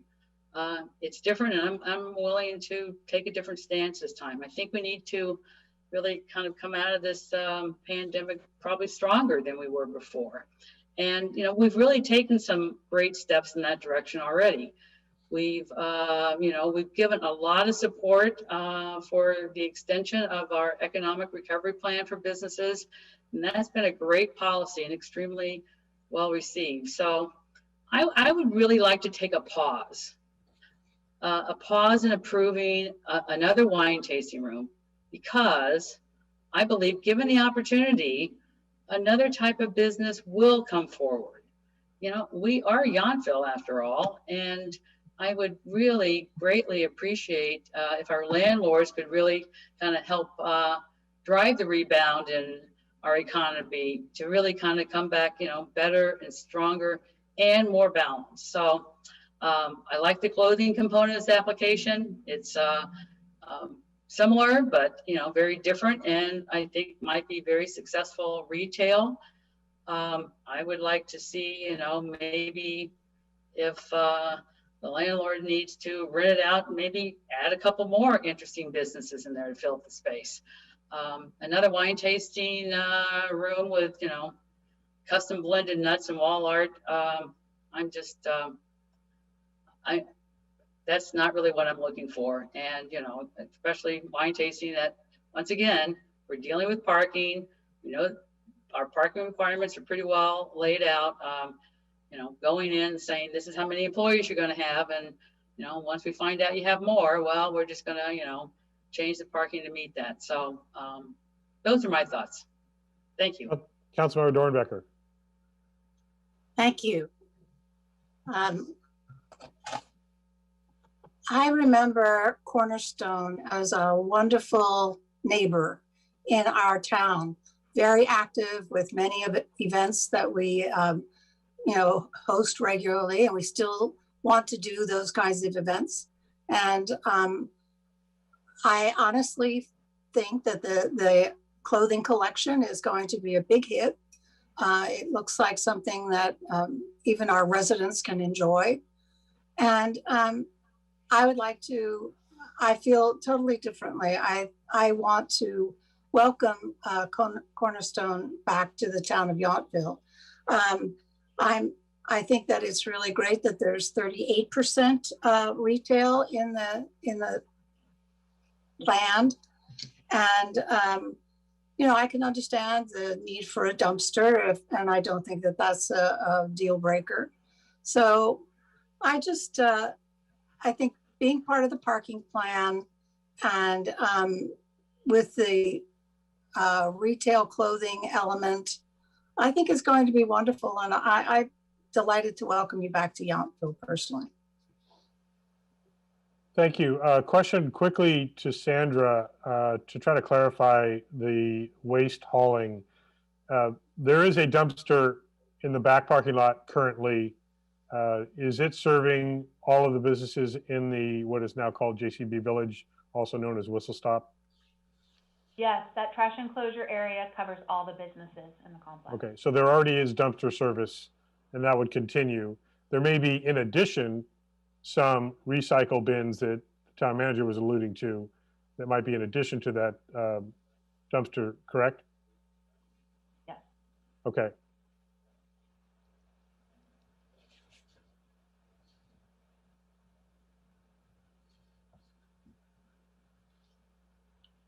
Mayor, you're muted. Sorry, Councilmember Knight. Thank you, Vice Mayor, for covering for me. Thank you. Thank you, Mayor. So I'd like to get back to talk about a few of the conditions, but first I want to thank Ms. Aringer and Ms. Prescott and the Dragutskis for their application and for your willingness to return to the Yountville. I can support the Cornerstone Sellers use permit application with some amended conditions because this is a primary commercial property. It has Washington Street frontage, and it's a historic building that we can't continue to let be vacant.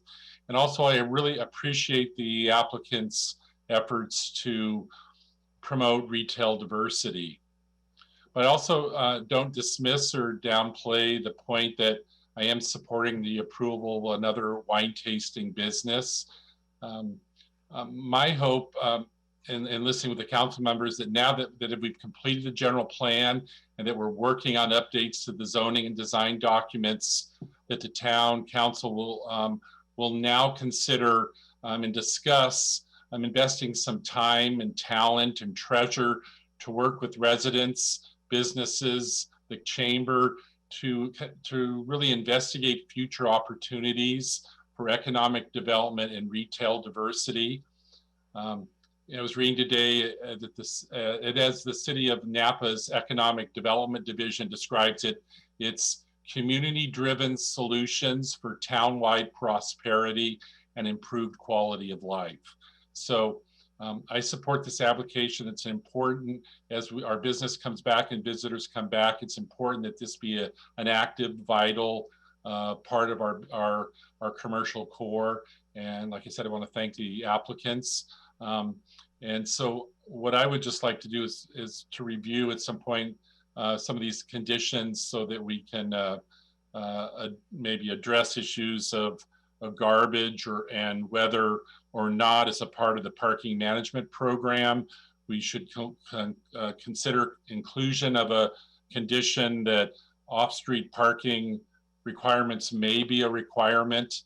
But I also want to say I really appreciate the mayor's your perspective in terms of the seating in the back and the use permit, and also using as Councilmember Dornbecker said, allowing the economic recovery program to really test that space, to possibly approve this project without that seating in the courtyard, but to allow it through the economic recovery program to test its viability there and its impact on the JCB site. So I really don't have any other comments more other than look forward to just some dialing in the conditions. Thank you.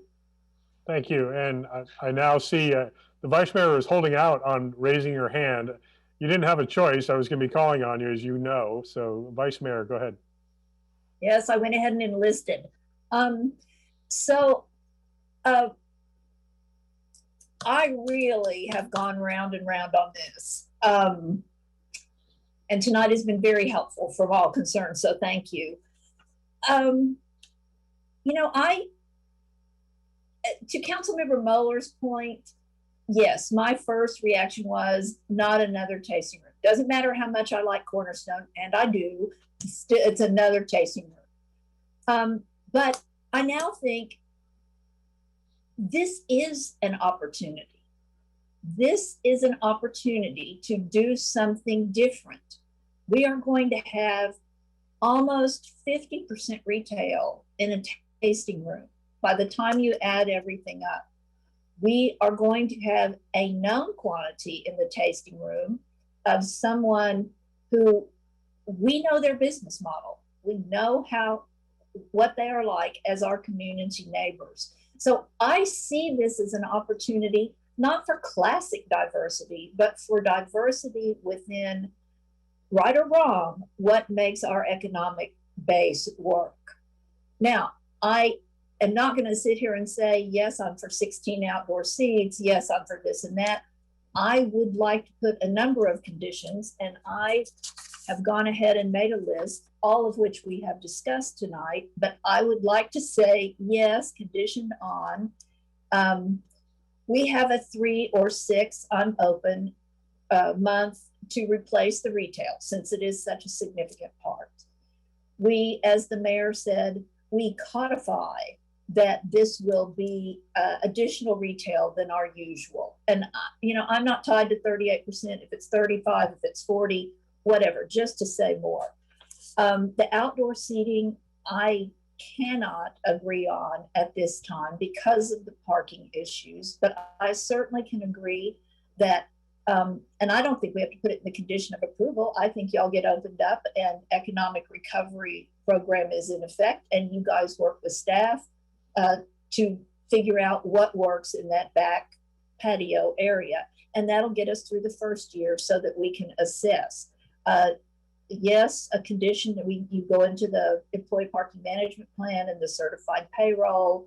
I would like to somehow get a commitment that the 4 seats indoors in the reception area are not used for tasting, because we already are 1 down on a parking space. So whether that is written or a commitment from you guys, I'm okay. I would like to have a condition that the separate entrance for the enhanced retail remains, because I think that's very important to our streetscape and diversity. The garbage, I get that. There's a lot of trash in that little enclosure, so it may be, and I would leave that to staff and the applicant to figure out how to make the waste disposal work. The sales tax that the mayor spoke about, Arena would need a Yountville business license, and however the sales tax would work. And I think that's it. I mean, I don't see those as overly draconian. You all may disagree, council or applicant, but I think it gives us as a town a chance to try something new. It gives our applicant as something new. I went on Tina Stevens' website fully expecting to see nothing that I could or would ever afford to buy. I was proven wrong. So I do think there is a chance that this opportunity might actually be one of our elusive local serving businesses. So that's kind of where I am. Thank you. Thank you very much, Vice Mayor. And I will just add, I'll try not to repeat too much. I basically agree with everything Vice Mayor Dorman was just presenting. I think what we can say is if they, and I apologize now, Sandra and Michelle, for trying to get this, because it's going to be a little scattered. But if it's 38% retail right now, I think the Vice Mayor brought up a really good point about if we are looking at a change of use from a traditional retail to predominantly wine tasting with a retail component, that I like the idea in this case of requiring that 38% that's already being proposed. I don't feel the need to go higher than that, but it's already generously above our 25% minimum requirement. And I do think that that speaks to our desire to have more than a monoculture of business activity.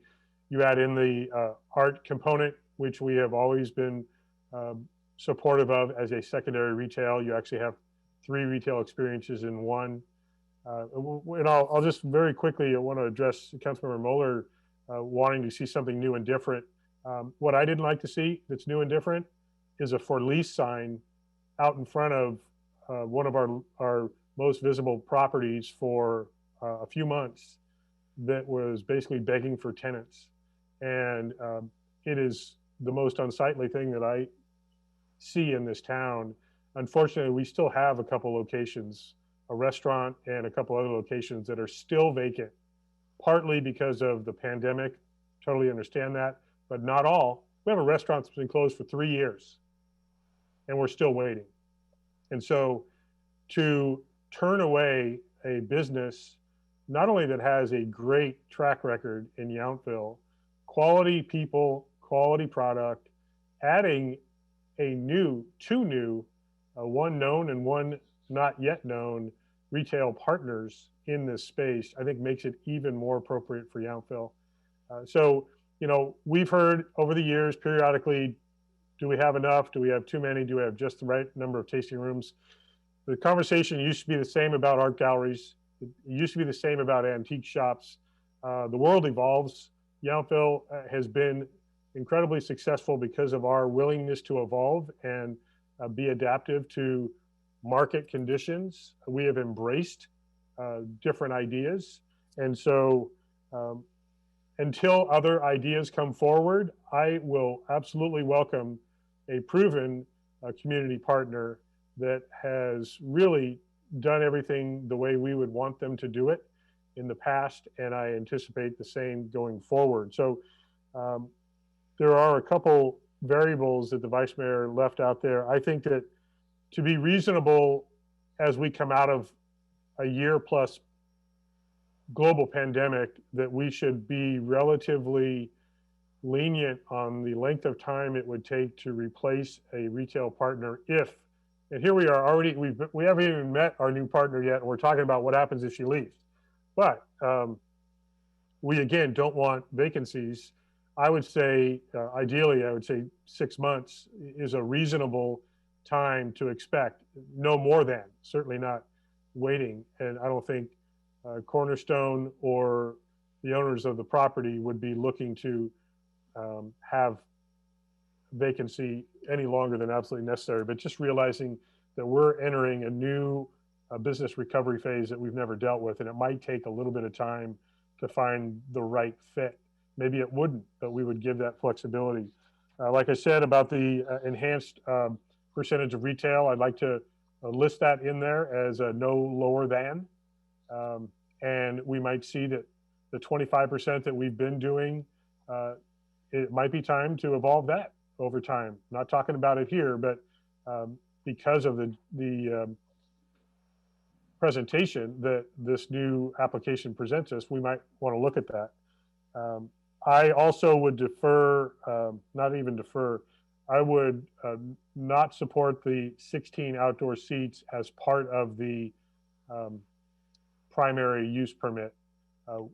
I anticipate there are going to be some challenges with the additional 16 seats, maybe even with ABC laws, but as we get back hopefully soon to full capacity in our businesses, that might be too much for the parking lot and the space. So I agree with Councilmember Knight. I would support all the capacity as presented indoors, and then you should be ready to present an application for our economic recovery program where you could have additional outdoor seating, maybe not 16, but some number that would also support your successful launching during this recovery period. And what we've been saying is we are going to look at the economic recovery modifications, and some of them may become permanent because they just work so well for our community and for our businesses and for our visitors and residents. So that would be I would say maybe the good and the bad on the 16 seats is I'm not going to support that now, but I support it for the long-term temporary economic recovery program if you want to pursue that. I also encourage staff or actually our applicant to work very closely with staff. When you are working with a food partner, we are sensitive to not overdoing the food pairings, I'll just say. We are protective of our restaurants, and the businesses they're also recovering from a year of lost revenue and lost employees, et cetera. So I appreciate and respect the fact that you know that, and it sounds to me like you're going to honor that. You have the proper place and perspective. So just working with our staff to find the right partner, hopefully it's right here in town. That would really be a great thing to see. So I can absolutely support this. Again, it isn't something that I'm fully basing my decision on, but as was mentioned previously, we know you to be really good partners, not only business people, but partners in our community, and your generosity does matter. We don't have to learn what your intentions are. I think that we can count on your history with us. So with that, you can anticipate my support. I would suggest if the Vice Mayor will, thank you for your thorough and not surprised list of conditions. I would recommend 6 months. I'm interested to hear what the council would say about that. I would set the 38% retail as a baseline, and then hold off on the outdoor seating for now. So Councilmember Knight. Thank you, Mayor. I support your summary of the conditions. Just a point of clarification with the planner about just my interest in the historic building and signage, that the current signage or sign ordinance protects the character, and that the signs that will be installed will not be a contemporary or modern, but will meet the beauty of the building. And there were some examples in the narrative, I believe, but Sandra, if you could address that specifically. I think your sound is off, Sandra. Yeah, Sandra, you're still muted. I talked so long, you're muted. So we haven't seen the final specifications in the applicant packet, but they show the general look they're going for, and they're hand-painted wood signs. They will not have lighting, and all three of the businesses will share a similar aesthetic in terms of sign background color, although they'll have their own logos. So I think what we've seen presented is consistent with the historic building. Of course, these are all elements that can be removed from the building as well. But most importantly, it won't have that interior, that backlighting or other lighting. Well, thank you. And I support lighting. It just, I don't, there's historic ways of lighting signs that I think meet the character of the building. I know this applicant and recognizes that. I appreciate their return to Yountville. So thank you very much. Sandra, a follow-up question on that. We have 3 businesses, but 2 of them are under the same use permit, and we have a certain total square footage of signage for the entire building. How does that, I think that's a fairly unique situation. We have the upstairs independent business with a certain square footage for that use. How does that all work together? Well, they're all subject to a master sign plan, and the purpose of that is to fairly apportion the signage between the 3 businesses. When you consider the lineal square footage, I think it amounts to about 16 or 16 and a half square feet per sign. I think they should all be the same size over the 3 different entries to give really equal notice to customers. And I believe that's how it was presented in the narrative as well. Okay, thank you. So we don't have a motion. I don't see any further hands, but I will go back to the Vice Mayor, who had, I think, the most structured conditions that if you'd like to present a motion. Yes, thank you. I move approval of the, hold on just a minute. I move approval of resolution number 21-4053, approving a use permit for Cornerstone Cellars to conduct a wine tasting room with Tina Stevens Secondary Retail at 6505 Washington Street, assessor's parcel number 036-081-011, with the following revisions as discussed by council tonight. Minimum 38% retail, maximum 6 months to replace the retail should that sublease go away. No outdoor seating as requested. 20 seats inside. Employee parking management program entry and certified payroll. Arena galleries will have a business license and a sales tax hub for use in Yountville. A continuation of a separate retail entrance. Work with staff to resolve any waste disposal issues. And I don't think this has to be in there, nor probably should it, the economic recovery program, unless you think we need something that says, even though they're a new business, they can apply. So if that needs to go in there, that can go in there. And no arena employees on site. And I think that covers everything.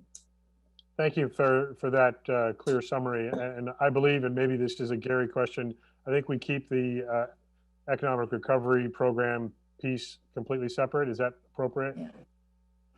Yes, and I think that program stands alone regardless of what's done today.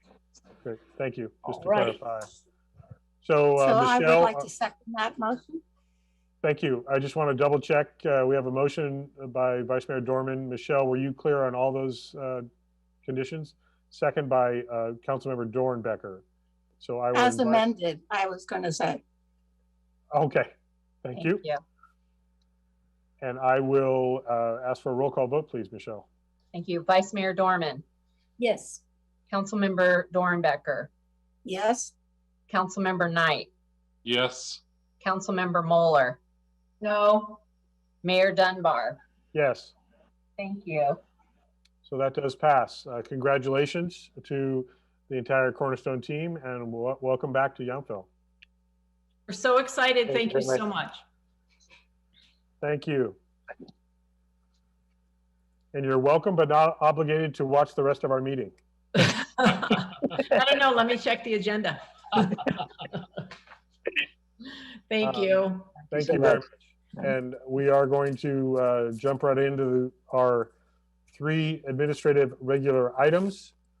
And the first one is going to be Phase 2 Water Emergency Regulations. Consider adoption of resolution number 21-4054, approving the implementation of modified Phase 2 Water Emergency Regulations. I believe this is going to be our Public Works Director, Joe Tagliabashi. We cannot hear you yet, Joe. Thank you very much. I was jumping the gun a little bit. Thank you, Mayor. Members of the council, tonight we have for your consideration the resolution to approve the implementation of a modified Phase 2 Water Emergency Regulation. As you all are aware from our last presentation in early April, March of this year, the Veterans Home notified us of a 20% water reduction per the agreement that we have with them in 2005. So that would result in an 400 acre foot delivery as opposed to the 500 acre feet that is in the contracted amount on a normal year. Let's go to the slide deck, please.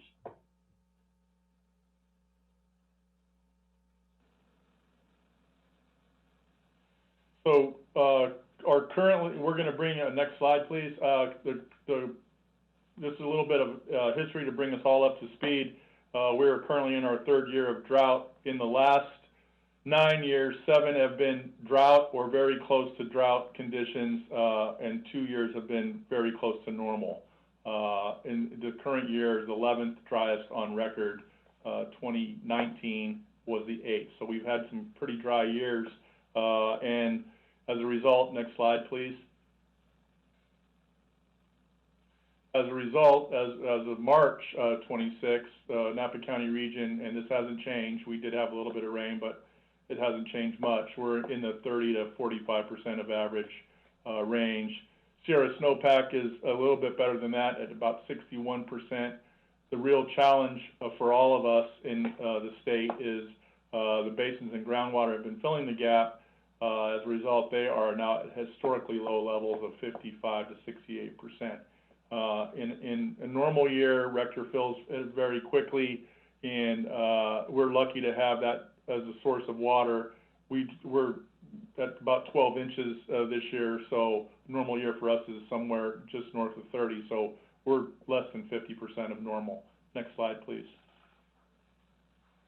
So in the phase 1 requirements, which would be included in what we're proposing tonight, these are voluntary prohibitions. So potable water, and this applies to all 3 categories, everyone, our businesses, and of course us as a water distribution agency. Potable water to wash sidewalks and driveways would be prohibited. We would help remind people that runoff from irrigation is not allowed. Hoses with no shutoff nozzles when they're washing cars is not allowed, or would be voluntary use for those items. Potable water and decorative water features that do not recirculate water would be discouraged. Outdoor irrigation during and 48 hours following measurable precipitation would be discouraged, and we define measurable precipitation as 1/4 of an inch or more. Next slide, please.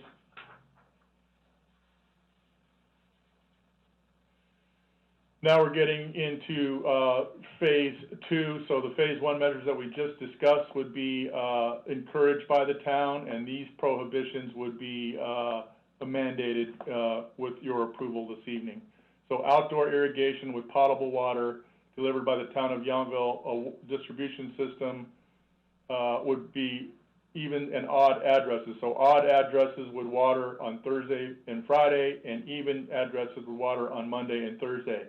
I would like to remind the council and those folks who are watching out on our network that this is very similar, in fact, identical to what we did in 2015 and 2016 as a part of the governor's drought declaration. It resulted in a little bit better than a 28% savings from the years that they were using as our benchmark. So we would expect similar results using these similar measures. No outdoor irrigation would be allowed on Wednesdays, Saturdays, or Sundays with potable water delivered from the town's water distribution system. No irrigation allowed between 10 a.m. and 6 p.m., which is the hottest part of the day. And it just, if you think about what makes sense and trying to just conserve water in the smartest and most logical ways, this measure makes sense, because watering in the heat of the day just causes way too much evaporation. You're just not getting the water where it needs to go. So basically what we're asking folks to do is water in the evening hours between 6 p.m. and 10 a.m. in the morning, and that seemed to work okay for the town's landscaping. We did okay with that once we got the irrigation schedule figured out. It's watering a little less long and a little more regularity, so you do several cycles at a shorter time, which allows the water to soak in and not run off. Next slide, please. This is still continued for everyone. So again, irrigation would not be permitted during the 48 hours after a measurable rainfall, which would be the 1/4 inch in 24 hours, as opposed to a voluntary prohibition.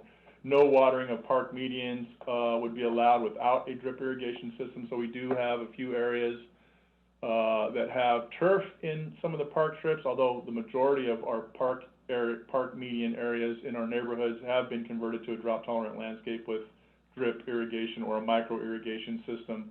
Our plan as a part of this program would be to do some survey of the neighborhoods, identify some of the homes and businesses that may not have participated in the last round of our subsidy and incentive program to change from our Cash for Gas program to change from turf to a drought tolerant landscape. Then we would target those addresses and send them some information on what kind of programs could be available to them to help incentivize them to change from turf, park, median, and lawn to a more drought tolerant landscaping system. In addition, newly constructed homes would have to install drip or microspray. That's already part of our WELO ordinance, so most homes do that as a normal part of business anyway. It's just how Californians are used to doing landscaping in our new normal. And no filling of pools with town-supplied domestic water.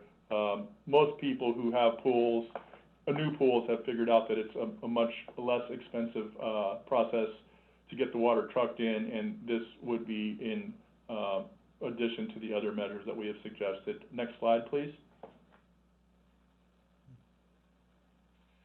This next category is for restaurants. So the first category that we just talked about would be for everyone. Now we're getting into the separate business entities that we have here in town that would have additional steps that would be required. So tap water could only be provided to customers upon request. Scrape all dishes prior to rinsing, which I'm sure they are doing already. Run full loads to the dishwasher. Again, I'm certain that most restaurants and places that you can eat here in town do most of these things already, and wash with full loads of linens. Next slide, please. Hotels and spas would be required to clearly and prominently display a notice of an option to reuse towels and linens with changes only upon guest request, and no non-commercial washing of privately owned vehicles or equipment except from a bucket and or a hose equipped with a shut-off nozzle. Next slide, please. So that completes the majority of the meat of this new program and how we would like to conserve water. Staff is also looking at what would be the next steps if we aren't able to conserve the kinds of, if this conservation program doesn't work as it did the last time around, what other incentives or tools could we have available, should we need them? And so we will look at water usage and billing policies.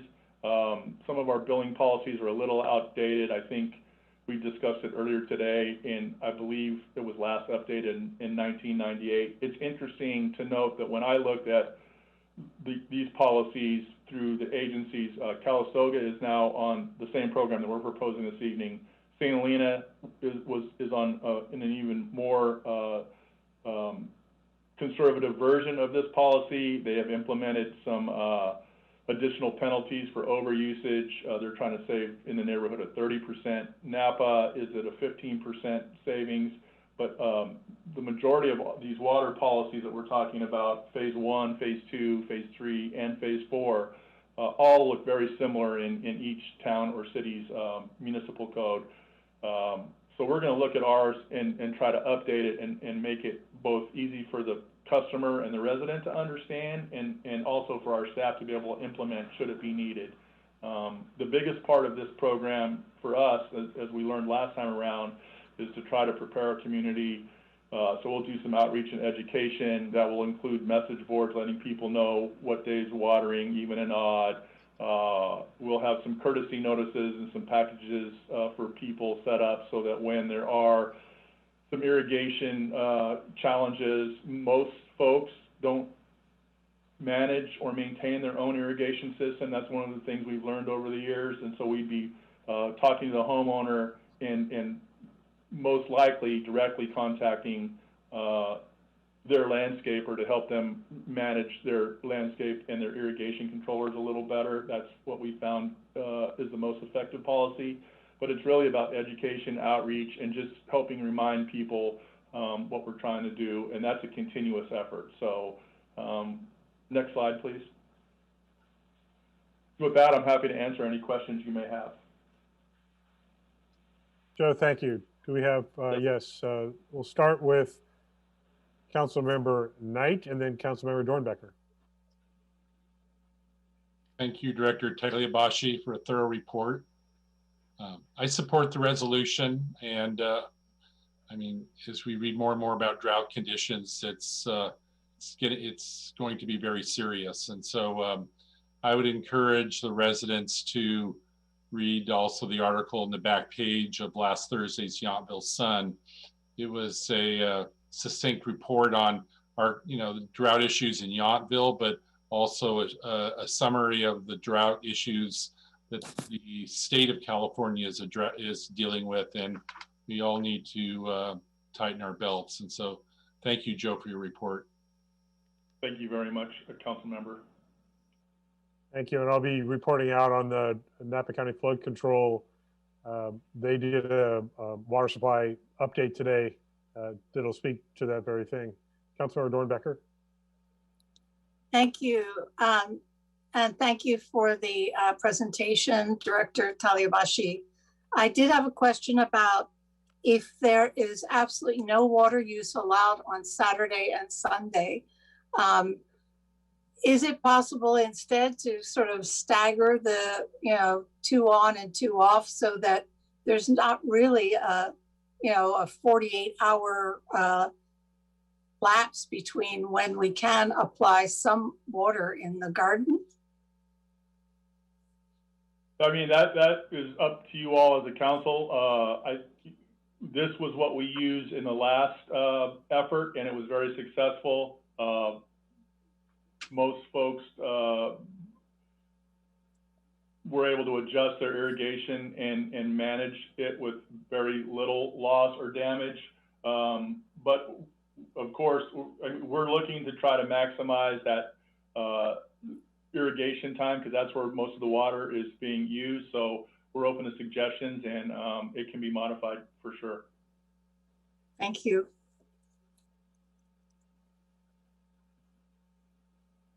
Thank you. I was just dealing with the computer problem. I don't see any other hands from council. Did we get any public? Oh, Councilmember Moeller. I just want to make a general comment because we see that St. Helena's got the biggest amount that they are trying to conserve, and also discussing penalties. I think I just wanted to mention that their situation is a little bit different than ours because they lost so much water during the fighting of the fires. So a lot of their reservoirs were, used to scoop out a lot of water. So just to kind of put it in balance, I think, it's this is something we need. It's great that, we've heard from the Veterans Home how much they need to conserve. I just would love to know how much water is really in that in Rector. So I can kind of put it in some perspective and how much silt is down there. But I just wanted to mention that. So, because you see, Napa is 15 and St. Helena's closer to 30. So I just wanted to provide that as a way to kind of put these numbers a little more in balance, that we're all trying to do the same thing, but ours is not quite as severe because of how much water they lost using it for fighting the fires up there last year and with no rain. Mayor? Yeah, go ahead. Yeah, so I'd just like to add, for the benefit of the council, this resolution is labeled modified phase 2. For those reading the sections of the emergency water regulations in the municipal code, there are very similar phase 2 regulations in there. The town council has separate authority to adopt rules and regulations by resolution that govern use of water and the water system generally. That's the authority to adopt the modified ones beyond what you see in phase 2. As Joe mentioned, that's what the council did last time. That's what the council is doing again, but that's why there's slight differences between it. And that's why the council has the ability to do that. Thank you to our town attorney for that clarification. I was going to hold out for my flood control meeting, but now it's come up twice, so I'll let you all in on it. Rector Reservoir is between 60 and 65% capacity, 4,535 acre feet, 20 feet below full pond. So for those of you that understand all of that, that was the report from the county earlier this afternoon. And just to compare, Lake Berryessa, 70 capacity, percent capacity. So Vice Mayor or Councilmember Mueller, did you have more? Yeah, so those numbers, that's what I'm still trying to get at, because for, you know, a long time now, I've never heard any reports that that the amount of silt in the bottom is really being monitored. You know, there's a lot of sonar and stuff you can use. So, and I know that acre feet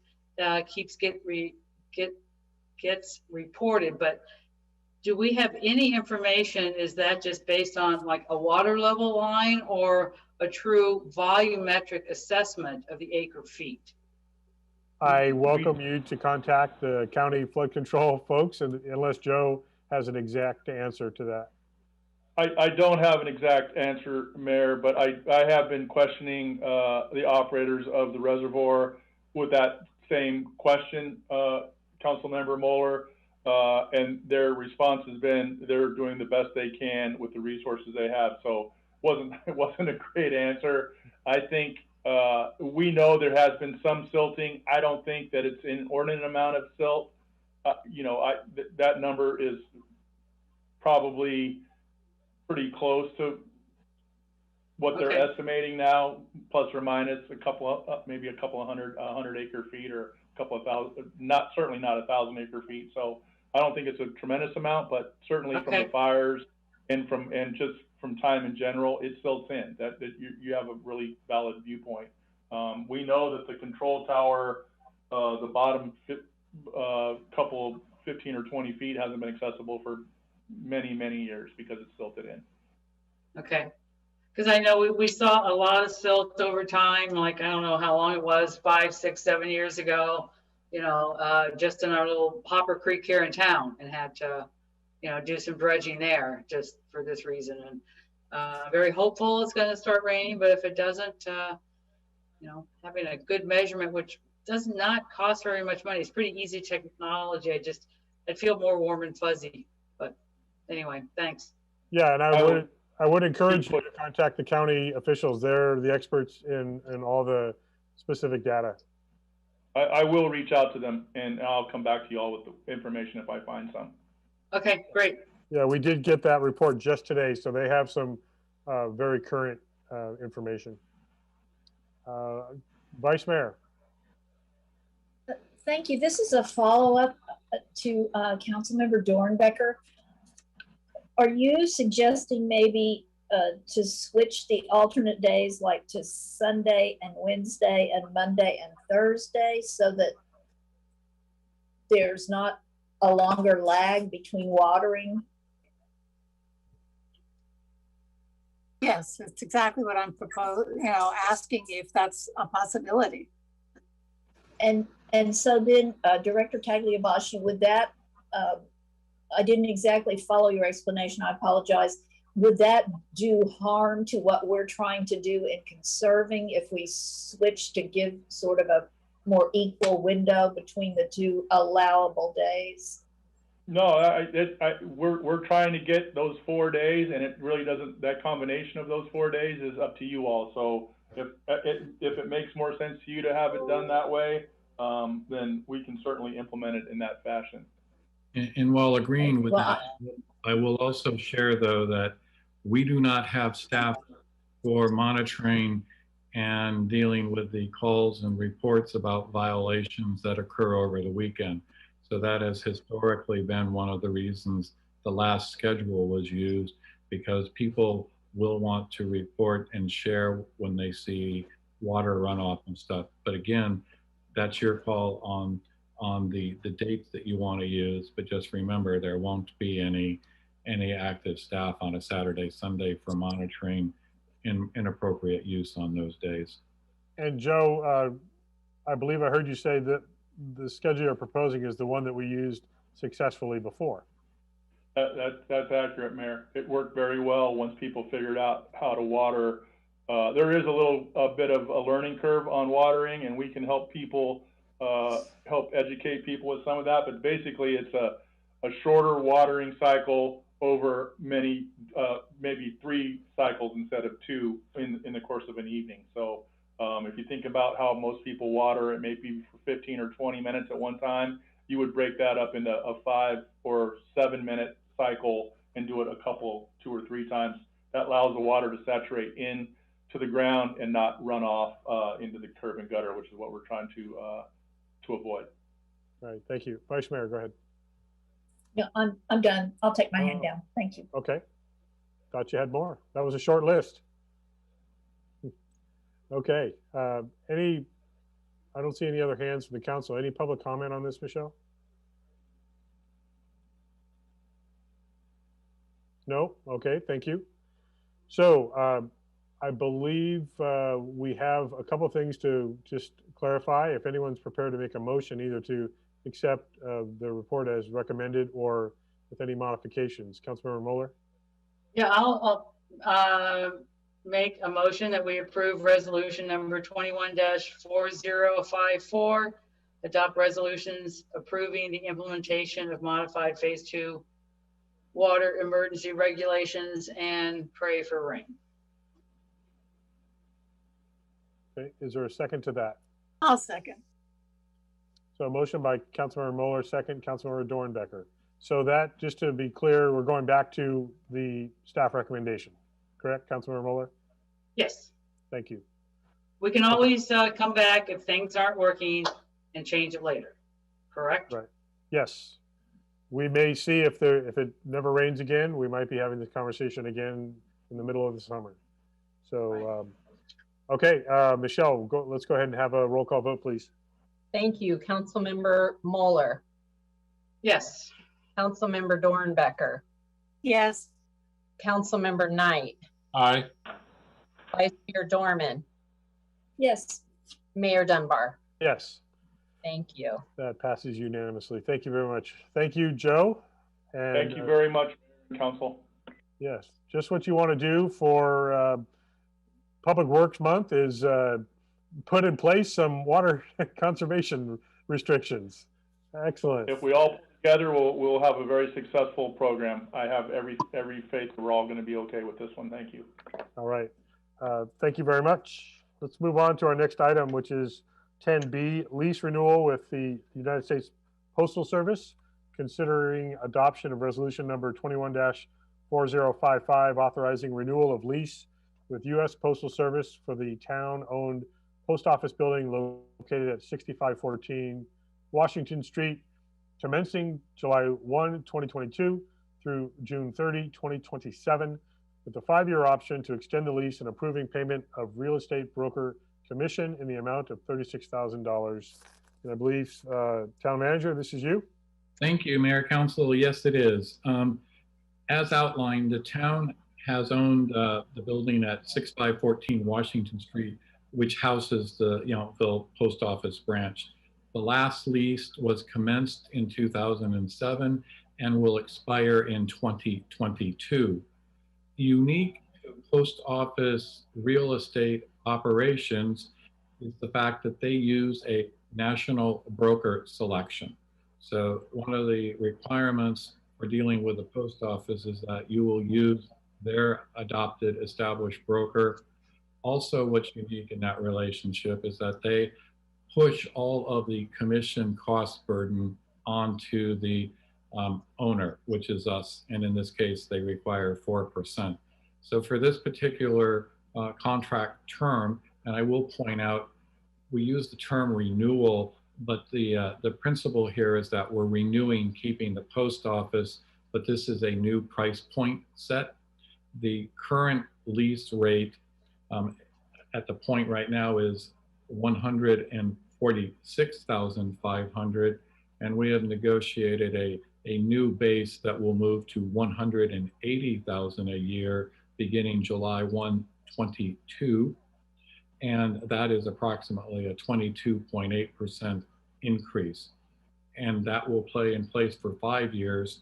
And then the post office will have the option to renew the lease with an 8% adjustment, bringing that to 194,400 for the term July 1, 2027 through June 30, 2032. And the town is setting a shorter term, a 10-year term, so that we have greater opportunity with the reset point on the lease. This is a slightly new lease structure, but all of the key elements, the town attorney, public works director and I have reviewed, and there are no structural concerns or elements with the lease other than, as one can imagine, it is with a federal institution, and there's just some language format and structure that they prefer to use. And with that, we've also negotiated a split payment of the commission into half this fiscal year, half next, to help with the budget situation we are in. With that, I'm happy to answer any questions the council may have. I do want to stress that this is obviously a net positive, so that the towns in our income stream revenue, where we show rents and concessions, in beginning July of 22, we will see a 33,500 increase going forward. Thank you. And I'll very quickly apologize to council. I failed to take a break before we got to this item. We will take a break right after this item, which I'm anticipating will be relatively brief. So with that, Councilmember Knight. Thank you, Mayor. I can support the resolution. It's just irritating to have to have to pay this full commission. But I didn't see in the report, but I do appreciate town manager's efforts to get the fee divided over a couple fiscal years, which is good for the town. But I guess the question is, what if we said no and tried to work this out ourselves? Is that a non-option? Is that not an option? I think, Councilmember Knight, I will first say that negotiating with the post office structure is challenging and unique, because I really do not have the general leverage that you would have in negotiations, because are we prepared to walk away from having the post office as a tenant and tell them no, especially when we've, centered into we've went through this quite a bit. So I will share with you that we are behind the timeline that they would have preferred for us to bring the renewal. And according to the broker, we sort of pushed them to the limits of the broader terms that they have. They do reflect a little bit. We provided some background on rents and information in Yountville. I will tell you, we haven't done this in 15 some years. So I think we're catching up some, and they realize that. But yes, it's sort of like negotiating with the 800-pound gorilla in the room, and you really aren't. You really aren't going to get rid of that. And are we able to do something? So, short answer: not a lot of luck with that regard. Okay. Well, thank you, Town Manager and Steve, for your work. I appreciate that. And I would think the post office wouldn't want to go away, but these days, who knows? So. Thanks for your work. And to that point, Steve, what is the outcome if there is a consolidation of post office locations just based on the financial conditions of the Postal Service as a whole? What happens, if we're paying this $36,000 commission up front, for example, we just lose that amortization of that money? What happens to the contract? Do we know? Well, one, if they void the contract, with that regard, my understanding to the first point is that some of the small offices around us, like the Veterans Home, Oakville, Rutherford, they would be merged into either St. Helena or Yountville. Those would be the ones that are impacted. We have a larger service area and base. So that's the first understanding. that they don't anticipate that with this location. Well, and their attempt to close the post office at the Vets Home went quite badly for them a few years ago. So that's not likely going to happen again. Okay, I guess we'll deal with it if that's the reality in the future. Okay, any other questions? Yeah, Councilmember Mueller. No question. I was just getting ready to make a resolution after you took public comment. That's what I'll do now. If there are no other questions of council, Michelle, any public comment on this? No, Mayor, there has not been any. Thank you. Councilmember Mueller. So I'll make a motion that we approve resolution 21-4055, adopt resolution authorizing renewal of lease with the U.S. Postal Service for the town-owned post office building located at 6514 Washington Street, commencing July 1, 2022 through June 30th, 2027, with a 5-year option to extend the lease and approving payment of real estate broker commission of $36,000.00. Second. Thank you. Motion, Councilmember Mueller, second, Councilmember Dornbecker is what I heard. Michelle, roll call vote, please. Thank you. Councilmember Mueller. Yes. Councilmember Dornbecker. Yes. Councilmember Knight. Yes. Vice Mayor Dorman. Yes. Mayor Dunbar. Yes. Thank you. Thank you. And again, thanks to staff for negotiating with the federal agency. I'm sure it was a lot of fun. We are going to take a 5-minute comfort break. Please keep it to 5 minutes if at all possible. We'll get back here at 5:38. Just a very short comfort break. Thank you.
Okay, and we are back. Thank you, everyone, for being timely. Item 10C is our proposed Parks and Recreation Master Planning Process discussion and possible direction regarding our Parks and Recreation Master Plan process. Samantha. Good evening, all. Thank you. I am here this evening to discuss and ask for your input for staff and the Parks and Recreation Advisory Commission on what we're proposing for a Parks and Recreation Master Planning process. As you may recall, in the 2015-2016 Parks and Recreation Department budget, you had approved a 5-year strategic planning process that was included funding for a consultant to complete that process with us.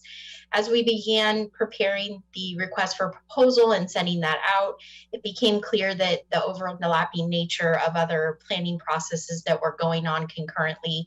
We had the climate action plan, and we're also doing, I believe it was the housing update to the general plan.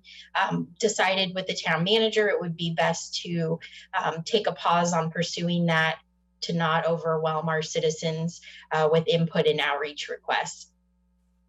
So we tabled that at the time. The money went unspent. And then fast forward to today, the Parks and Recreation Advisory Commission and staff are revisiting the need for this type of a formal planning process and plan document, which we see as something very beneficial for the town, for staff, and for our residents, which would have an inventory and analysis of our current facilities and programs, as well as plan and have a discussion for the future use of our facilities and programs. So for those of you who already know, this will be a refresh for you, but a Parks and Recreation Master Plan is not something that the town of Yountville has done before. So this would be a new planning document to guide us. So a master plan in Parks and Recreation is a comprehensive long-range strategy for the creation, optimization, and maintenance of our community's assets. So in Yountville, our assets are obviously our parks, our paths, trails, and our facilities, brick and mortar facilities, as well as our recreation programming and services. So we look at where we take an overview of the whole system, where it stands today, and then plans for the future. So the plan would provide an organizational framework for improving our parks and recreation facilities, programs, and services to better serve the current residents of Yountville and also plan for the future. As you know, Yountville has seen some changes over even just a few short years with the closure of the school and changing demographics. There's a benefit to Parks and Recreation master plans for guiding staff and the community, as well as the other decision making. It also helps to build credibility, support, and consensus amongst community members, informs citizens about needs and community assets, identifies capital improvement goals and fiscal requirements. It can help us position for alternative funding and grants. It can also guide critical decisions about facilities, infrastructure, programs, and services, and then develops recommendations and an implementation strategy. So to be successful, obviously, and move forward with any goals outlined in the plan, it would need to align with all of the other current plans that we have in the, not just in the town of Yountville, but in the county that directly correlate, which we see as the general plan, the climate action plan. We have an ADA accessibility plan, the CIP, the Napa County bicycle plan, and more. And also to be successful, the plan needs to be flexible. It needs to be cost effective, achievable, something that's useful, and something that's used. And of course, involve the public for input and feedback throughout the process. So generally there's 4 main steps to the process, which I included an attachment on more detail with that. That's just a draft, it's not set in stone. But generally we would review existing conditions and inventory, which is something we already do as far as our capital improvement plan and our inventory goes, as we assess our assets like playgrounds and our facilities. So some of that documentation already exists. We'd also review our programming and services offered and include those in inventory. Then we would analyze needs and preferences. A lot of that would be looking at the community, asking for feedback, and then looking at what we see our future, whether they're issues or things that we see on the horizon. We would develop and prioritize an action plan, and then adopt and implement the plan. So it's a little different, most likely because of our scale. We're really recommending that this could be mostly an internal process. So generally speaking, master plans are something that you would involve a consultant from the start. It can be anywhere from, in this market, probably $60,000 and up for a master planning process. So we're recommending that it will take a little bit longer, but working with mostly the Parks and Rec Department and Public Works Department, that we would be able to do a lot of that process in-house, with the exception of some strategic public outreach and engagement, and then data analysis. So we have gone over this with the Parks and Recreation Advisory Commission at length. Some of this was stimulated from things that are coming up at those meetings and with the public input there, but it also comes back to staff's desire to have something that can be historical in nature, that we can refer back to, and that we can also update periodically as we move forward. So we are proposing in the administrative budget for Parks and Recreation in the next fiscal year, $15,000 in contract services. So you'll see that tomorrow in our budget presentation. And that would really be used to hire consultants just to assist with that public outreach and engagement and data analysis. And that's really for credibility reasons. There's, there can be a feeling in the community if staff is directing or guiding too much, or if the public is not necessarily feeling heard, or that there is a non-partial person that is helping with that process of gathering and analyzing that data. So really, I just would like to reiterate that staff feels really strongly that this could be a really beneficial project just for the town, for staff to implement, and then also for the public engagement that goes along with it. I'm requesting tonight. And what I was going to say was the Parks and Recreation Commission felt very strongly that before any movement happened in this process, that the council give feedback and make sure that everyone was on board with entering into this type of process, and then providing feedback, if things you would like to see, things you don't want to see. We don't have to get into those specifics, but the goal of the master plan is really higher level. It's not to analyze each individual park and discuss what people like and don't like. It's more of a guiding document of, we see our demographics changing. Are we meeting the needs of our current residents? And are we thinking forward to those changes that we could see in the future? And are we planning for those changes as well? So I'm happy to answer any questions, but again, would really appreciate any feedback in whether you're in support of this type of a project or not. And then of course, we'll discuss it or not based on your feedback as well at tomorrow's budget meeting. Thank you. Thank you, Samantha. Let me ask you just an opening question about the timing of this. It's not just a financial thing. $15,000, it's $15,000. It's not a giant sum of money, but it's money. But also to evaluate in the current climate of park and recreational programming and activity, can we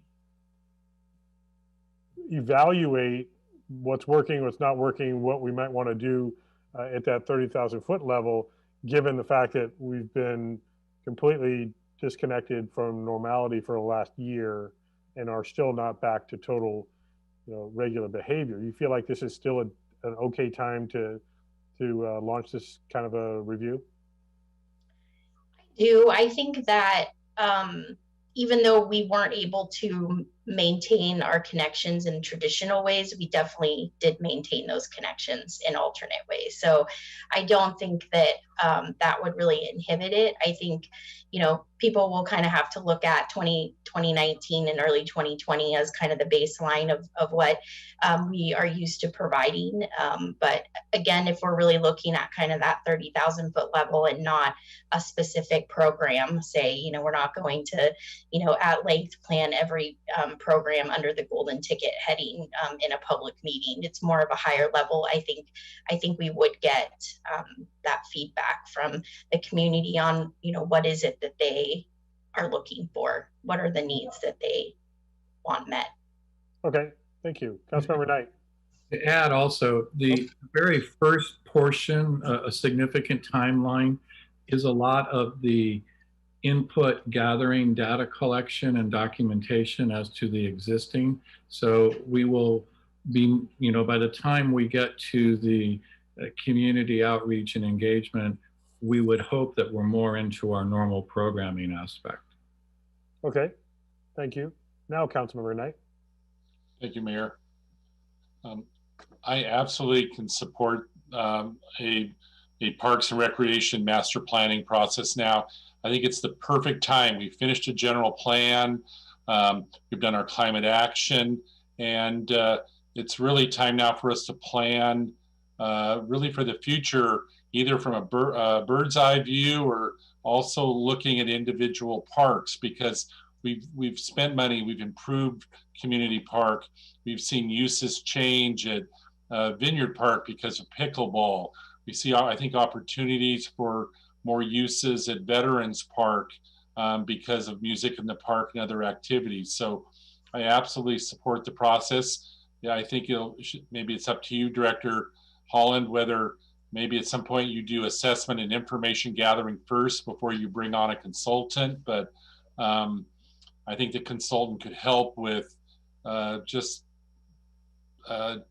doing some of that community outreach that may be difficult to do in-house. I look at your steps and I think they're very good. I would just strongly encourage that as you go through the assessment and information gathering, that you're every 2 months, the Parks and Rec Commission, the PRAC, and the community, or through PRAC, that they're being able to give you input and assess the work, provide information. I would enjoy maybe an update in 6 months, but thank you for the work you do and that your recreational staff does for this community. I think we'll be a better community once we go through this process. So thank you. Thank you. Vice Mayor Dorman. Thank you. Thank you, Director Holland. So I have had the opportunity to sit in on some of the PRAC meetings to see this coming along. I know that it seems to me it's intended to be resident centric of what we as a community want to see in our parks. But I also wonder, should or can we include use and user data early on? Because I think, to the mayor's point, during COVID, we had a lot of folks here who were not Yountville residents. Will that continue? Will that not continue? You know, how does that fit in with our planning for our community? So I think I have some discussion points, but that is my question: is how, when, should we include that kind of data also? Yeah, I think it's a great question. I think that, you know, you can't deny that we are a tourism-centered town, but I think what I've always advocated for, and what I say, and it is true, is that your Parks and Recreation Department through the town is here to serve the residents. And that's not to say that we don't serve non-residents. It's just when we're planning for the future, I think what's going to serve our residents will also serve our visitors and non-residents. And so it's some of it, what you're asking is hard to quantitate because we don't have an in and out in all of our parks. So we don't necessarily know who's dropping in and visiting our parks on a daily basis because we're not equipped and not staffed like that. We definitely do have the data for any type of programming with registration, or if it's a park picnic site rental or something like that. So we are able to quantitate that, but you know, the use of our parks is something that comes up regularly from the public, and it's a discussion point at our Parks and Recreation Advisory Commissions as well, that we grapple with a little bit. Is, you know, we have beautiful parks, they're very accessible, and that's kind of the overarching goal of public parks, is that they're open to the public, and so people could come from anywhere and visit them. So I think it's a fine balance, but I think every time that you as a council, the Parks and Recreation Advisory Commission, or staff have recommended any type of project in our parks, it's to improve the quality of life for our residents first. And then if we have visitors that enjoy it as well, that's just an added benefit. But I think we would, you know, in surveying, we can definitely control that by asking questions about residency. So if, you know, you ask the survey completion person if they are, you know, what their zip code is, we can definitely query a response like that, definitely by taking attendance at public meetings and things like that, as far as the feedback that we're getting. So,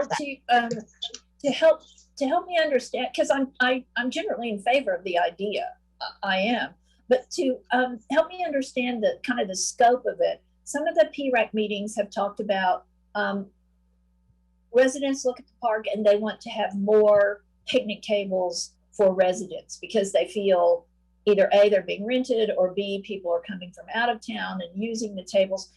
Does something like that go in the plan, or is that too that's, to me, it would be too finite. I mean, it may come up. It definitely might come up from public feedback. You can't really control that.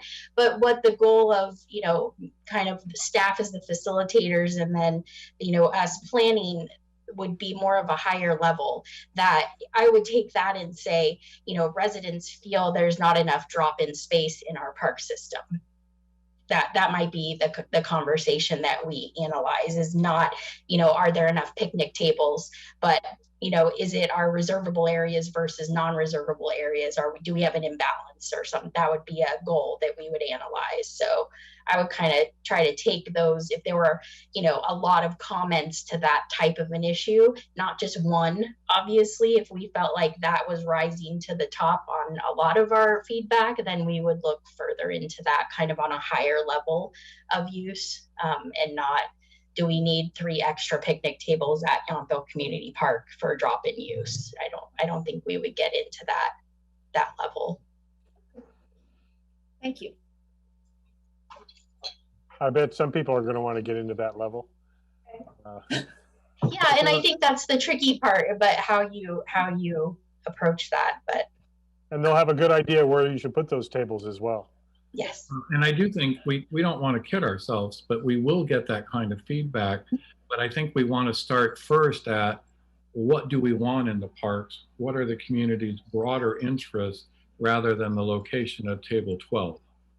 Right. And, you know, if we feel that there's inadequate tables to meet the use demand, then that's what we respond to, rather than, and also, you know, we want to take a broad look at survey the community and survey known stakeholder groups. For example, we know Yountville Community Park has a countywide reputation.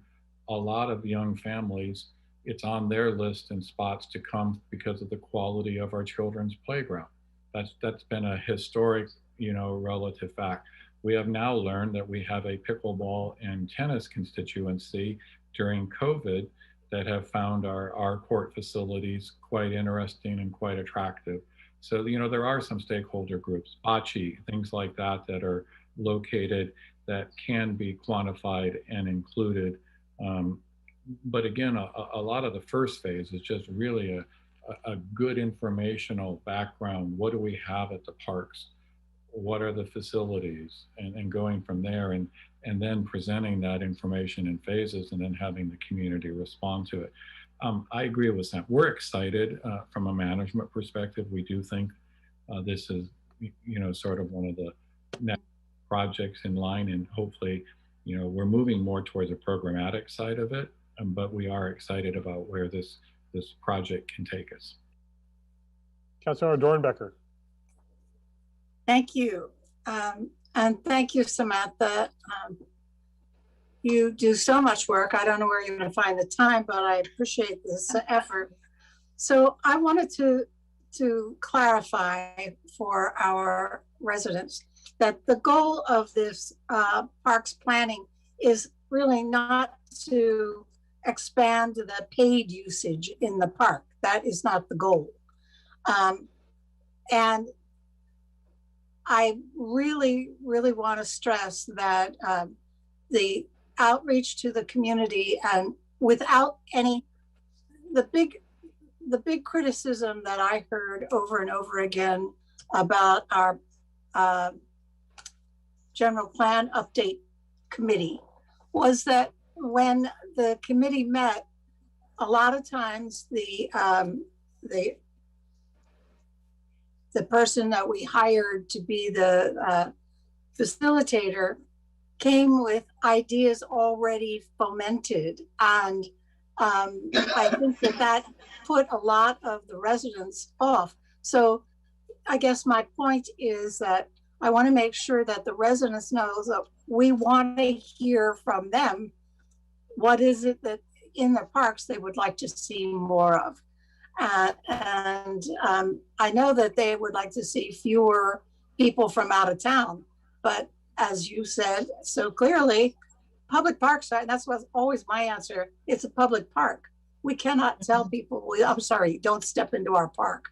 So anyway, I think it's a great idea, holding that thought that, this is our little town and our parks, and we're, let's look at it from the view from that way. Okay, thank you. Councilmember Mueller. Thank you. Also, I think this is a great idea. I definitely see this as a master plan, not a strategic plan. I guess this is the way I kind of look at the difference between the two. With the strategic plan, it's more short term. What are we going to do next, or what are we going to do over these amount of years? But I think it's a great idea to have a master plan. I know that there, during the general plan, we had quite a bit of discussion about arts, but we just kind of generally took pictures of our parks, and so I think this is definitely needed. I have a couple general questions for you, Sam, just to kind of hear your reaction. Because I think what we're hearing tonight about, this is going to be high level, it's not going to be granular. Maybe some residents didn't feel the facilitator, gave them what they wanted, but maybe the facilitator, did try to keep it at a higher level. So do you think it would, so here's my first question. Do you think it would be of value, and maybe which part early on in this process, for the council and Parks and Rec Commission to have a joint meeting, just so it would be kind of official, we could answer other questions, and make sure that we are all on the same page? Because I've also watched the Parks and Rec Commission. They really wanted our buy-in. So do you see any value or not to a joint meeting? I think, a joint meeting is a great idea anyways. I know Michelle and Steve have discussed that, trying to do something annually with the commissions, but I think having that dialogue, especially around this kind of an important process that, again, the town has never done, I think would be really important as far as everybody discussing and making sure they're on the same page as to what the outcomes that you're hoping for are.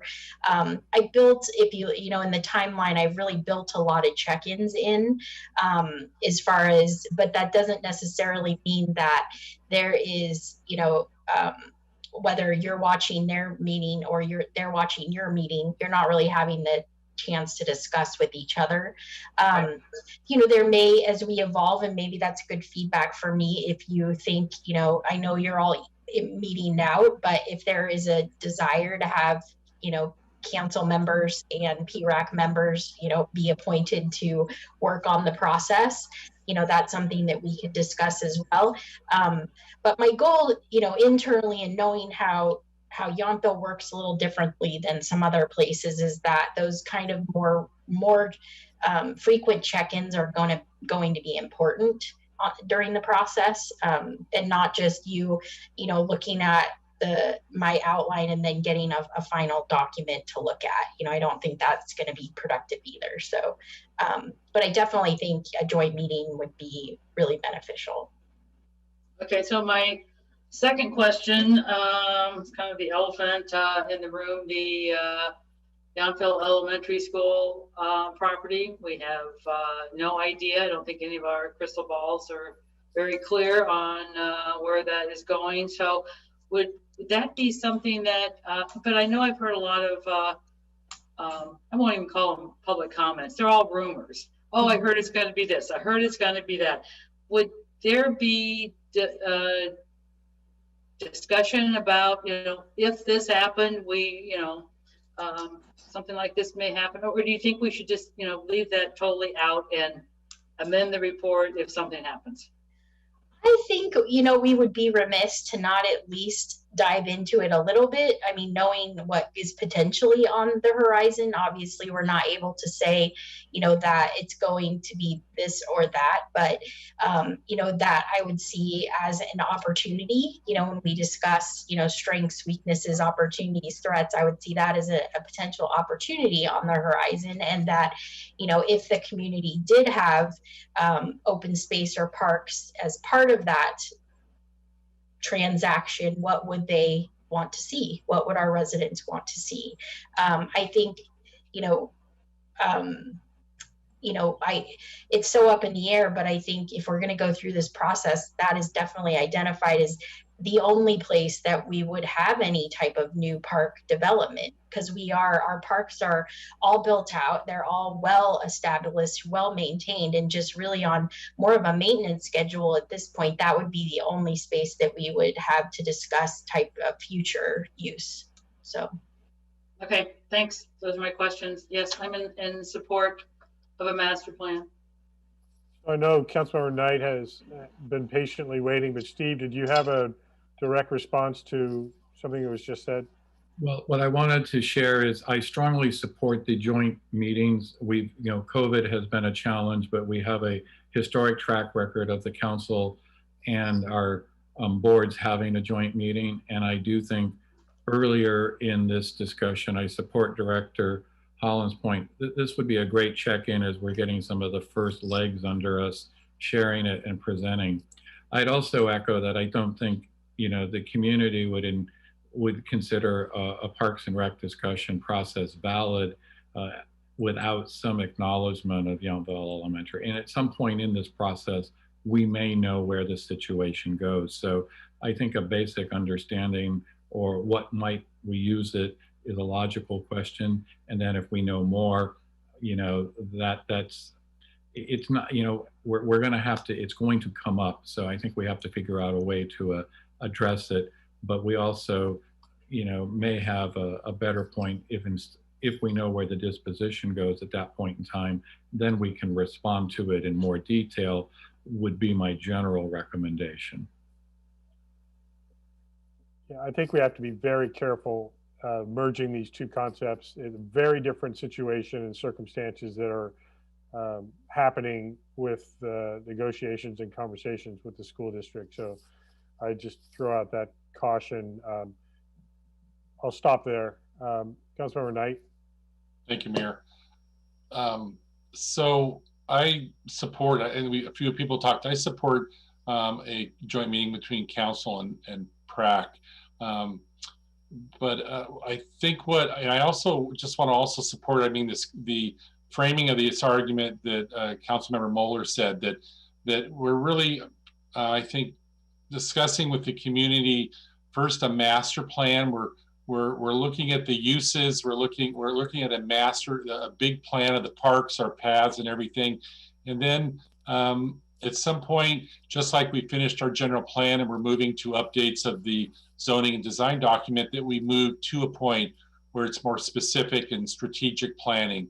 Because, you know, I would never discount any comment from any resident that is concerned about particular bench here or there. I would just continue to talk to them about the purpose of what we're doing and encouraging their involvement. And I think it's important to look at, like we talked a few months ago about a frequency and location policy about special events. And I think that should at some point down the road be part of a conversation, because there are events that, for example, that the mayor supports and that come to our community and use our parks. And these are valuable valley-wide, greater community-wide events that I'm glad that we sponsor and that we participate and that we're deeply involved in these issues. And so this, I think, all part of this greater master plan and strategic planning. And my last thing is that we've talked about this. I talk about this a lot, but and I know it's difficult about how we approach the veterans home, but the veterans home is our largest neighborhood. They have paths, they have resources like a pool and a museum that are important aspects of our community. And please, it's important. I support reaching out to them as best we can, or if it's maybe once the facility is open, it's attending an allied council meeting and getting input that way. Please do that. And so thank you, Director Holland, for your work, and I support this effort. And I will repeat my caution about appreciating separation of authority with the Veterans Home. We do not control how the Veterans Home uses its property. We can certainly have conversations about it, but we do not have the ability to tell them to build pathways or develop parks or other services that we might want to use.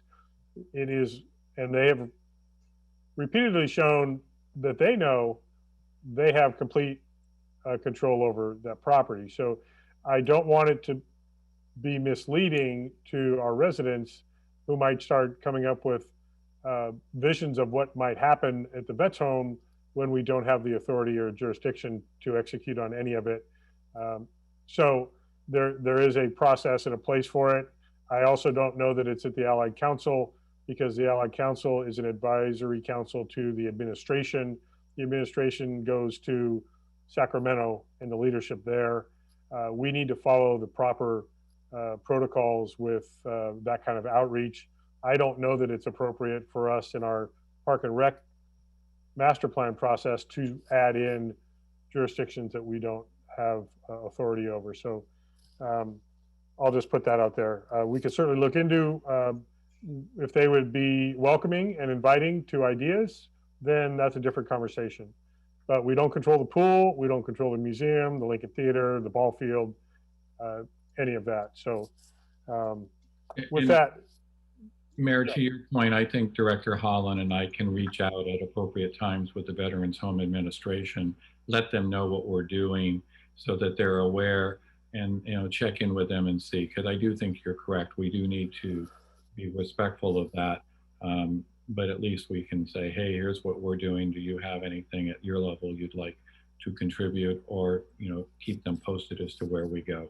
Yeah, they have their own long-term master plan process that they're also evaluating and working through. So, and I think on that note too is just that we will of course reach out and try to engage the veterans as residents of Yountville, although they live at the Veterans Home, to be involved in our process if they have input as well, if they utilize our resources. So that is something on the list. Absolutely, and we've always welcomed that engagement, and I think that's completely appropriate. I just caution about setting false expectations of what we can and cannot execute on in the future. But what I wanted to get to is I've already shared my thoughts about the timing of this, and I'm certainly going to support Samantha and your plan. But what I hope we can get from our residents is what's really sometimes challenging. And we saw it play out with our general plan process, and we've seen it with some other things in the last few years. Even our community center back in 2008 and 9, where there were some of our residents saw it as completely unnecessary and too expensive, and we didn't need it. And what I hope people can do is have a vision for Yountville that might actually go beyond our time here in Yountville.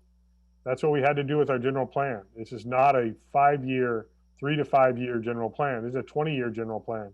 I think we need to look at all of our long-term strategic planning the same way.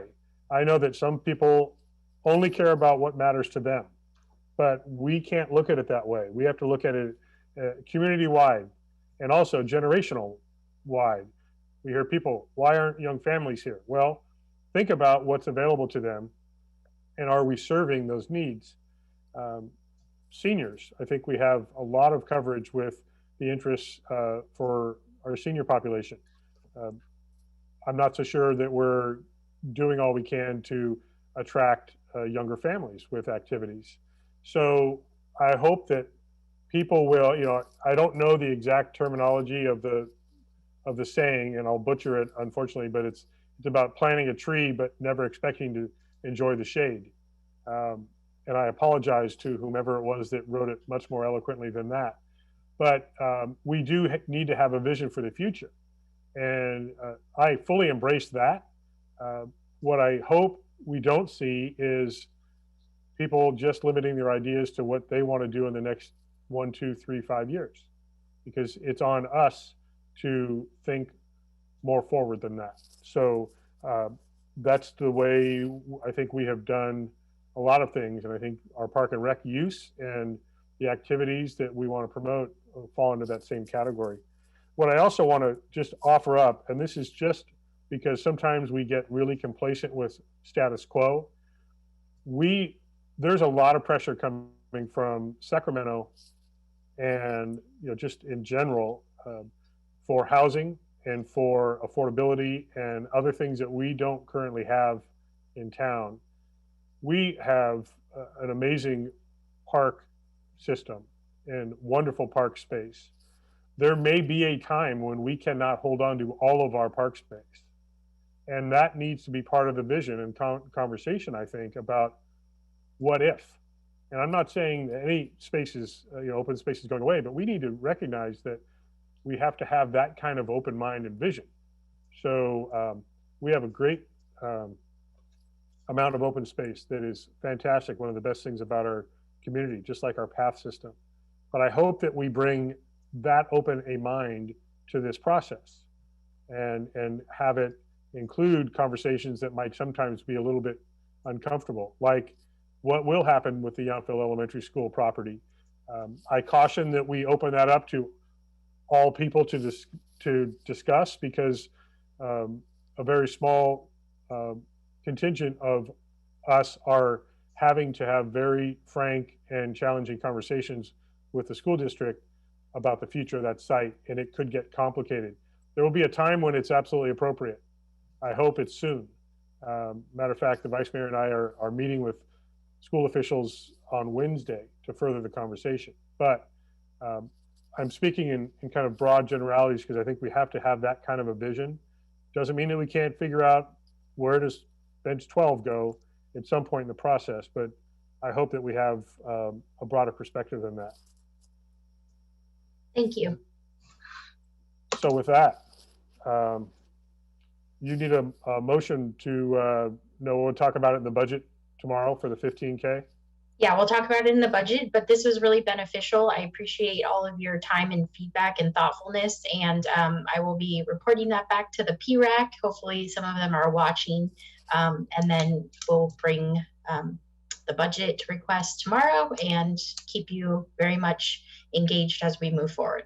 Thank you. Yeah, I know you heard universal support for the plan, and so we look forward to drilling down on it even further with the budget conversation and then moving forward.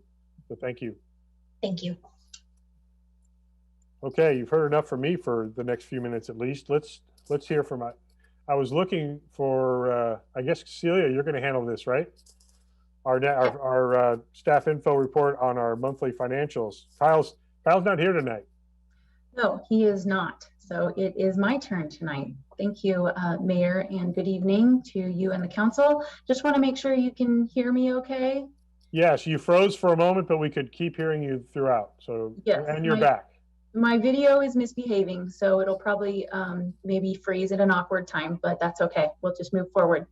Okay, feel free to turn that off if you feel like that preserves your audio better. Okay. That's quite all right. I'll just look at someone else's tile. Okay, so quick look back at activity through March 2021, which represents 75% of the current fiscal year. Two of our main general fund revenue sources, which are sales tax and transient occupancy tax, still show lower than normal collections, and this is due to the impacts of COVID-19. While this trend will continue through the remainder of the fiscal year, more recent information does point to positive trends as revenue collections seem to be slowly increasing. All but one general fund departments are within the 75% of budget range. The one exception is the Yountville Arts Department, and this is due to the unanticipated artist commission expenses related to art sales, but this is offset by town revenue collected from those sales. Many capital projects were underway and or nearing completion by March, both in Fund 50 and in the Utility Enterprise Capital Funds.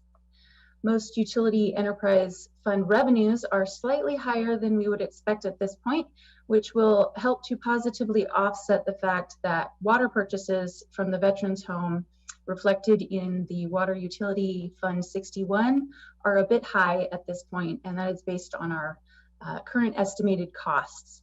And just to touch on that a little bit, as you know, when at the time of budgeting, it's kind of a best guess situation for water costs, and then we get more of an actual cost after the fiscal year ends, so around July, August. Just a few other reminders. We do have a combined $1.2 million in the general fund in the assigned for budget contingency and the unassigned fund balance that will help the town deal with revenue shortfalls this fiscal year.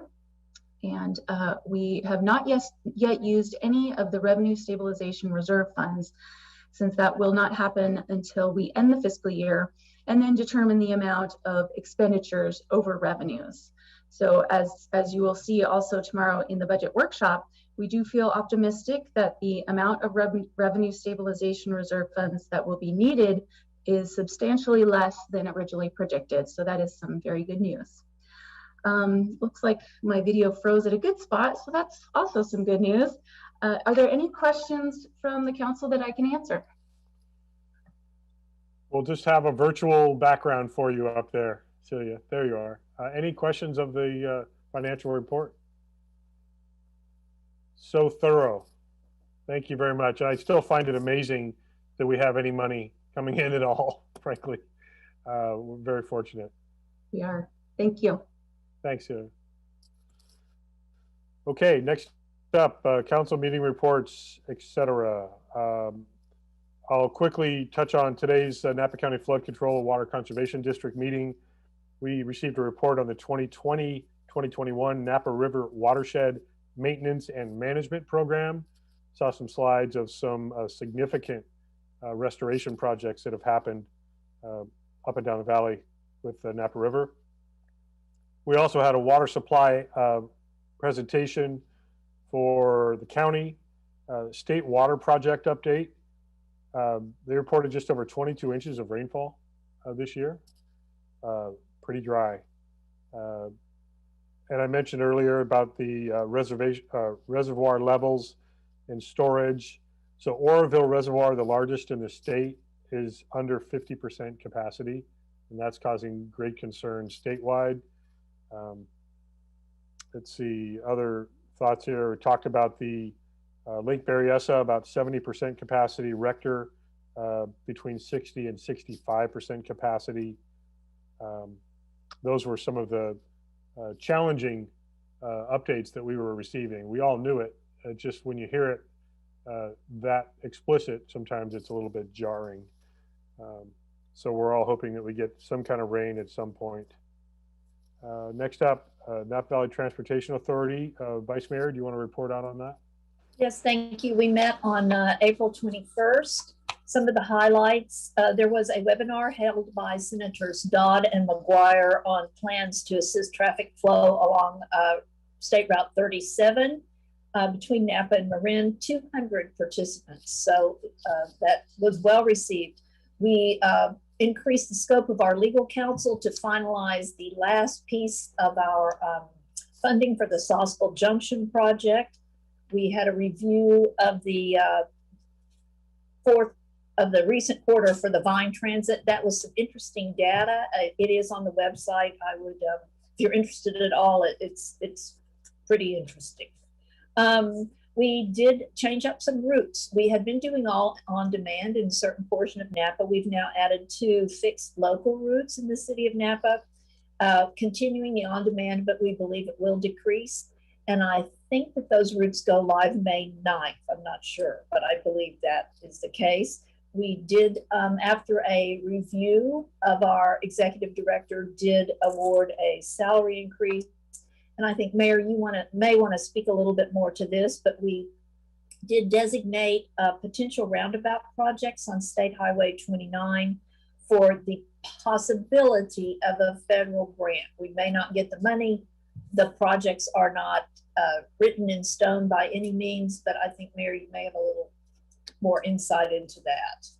Sure. Just a reminder, this came up at least a couple months ago now. I think the Metropolitan Transportation Commission, with their kind of call for projects, Napa County included 3 Up Valley roundabouts as potential projects for funding. If the projects aren't on the list, they do not qualify for funding. And so they included Rutherford, all 3 on Highway 29, one at Rutherford Cross, one at Oakville Cross, and one at Madison. And no, these are not final, as the Vice Mayor just said. No, they're not designed. No, they don't exist yet. But if they were not put on the list as projects, they could not be available for the commitment of funding. So Supervisor Pedroza, as the chair of MTC now, and our representative, managed to negotiate about $20 million of potential funding for Napa County, significant given the size of our county versus all the others in MTC's jurisdiction.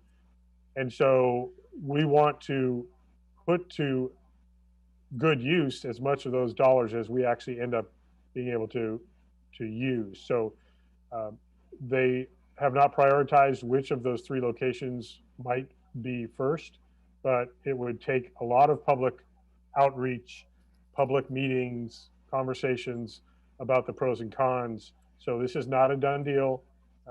There is no guarantee there's going to be a roundabout at Madison at Highway 29. So please, no one take that away from this conversation. So if they weren't on the list, they could not qualify in the future if we, in fact, decide that that's a viable and valid project. So hopefully that's summary. Normally, thank you. Normally, I wouldn't include this, but since it has been in the press and we have gotten resident questions, I wanted you to be able to hear the facts of the matter from the mayor, who has had his finger on this pulse for quite some time. So thank you, Mayor. Thank you. Upper Valley Waste Management Authority, Councilmember Moeller. Thank you. See, I'm not on mute.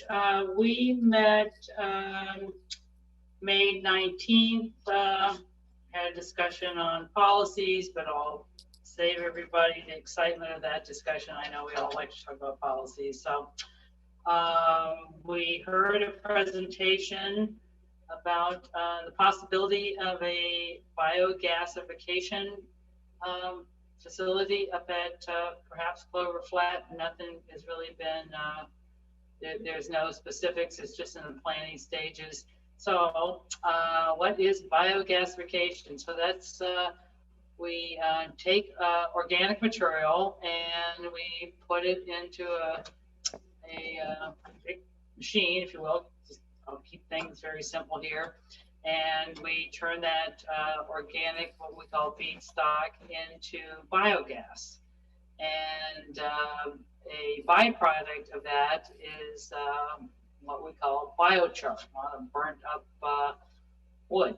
So the biogas that we get from that is a renewable source of electricity, and then the biochar, which is the byproduct, can be used to spread along the soil. That when it's high level of biochar is in the soil, it actually will pull, because of the plants that you put in there and their use of that carbon from the air, and bring it into the soil. So UVDS will continue talking about this, and might be something very good for a countywide climate action plan, and all of our other efforts on climate change. The other issue, well, and also I wanted to announce that they said that, you know, we've heard a lot of discussion about SB 1383. I'm going to talk about that in a minute. But as the initial, in addition to all the education that's going out, UVDS will be dropping off at everybody's doorstep or where your trash cans are a composting bucket. And that bucket is meant to kind of go under your sink. So all of your organic waste, instead of going into your brown can, well, you can put it into that little pail, and then you will dump that in your green can. So that will be coming out, and I think the timeline is about July 1st for that.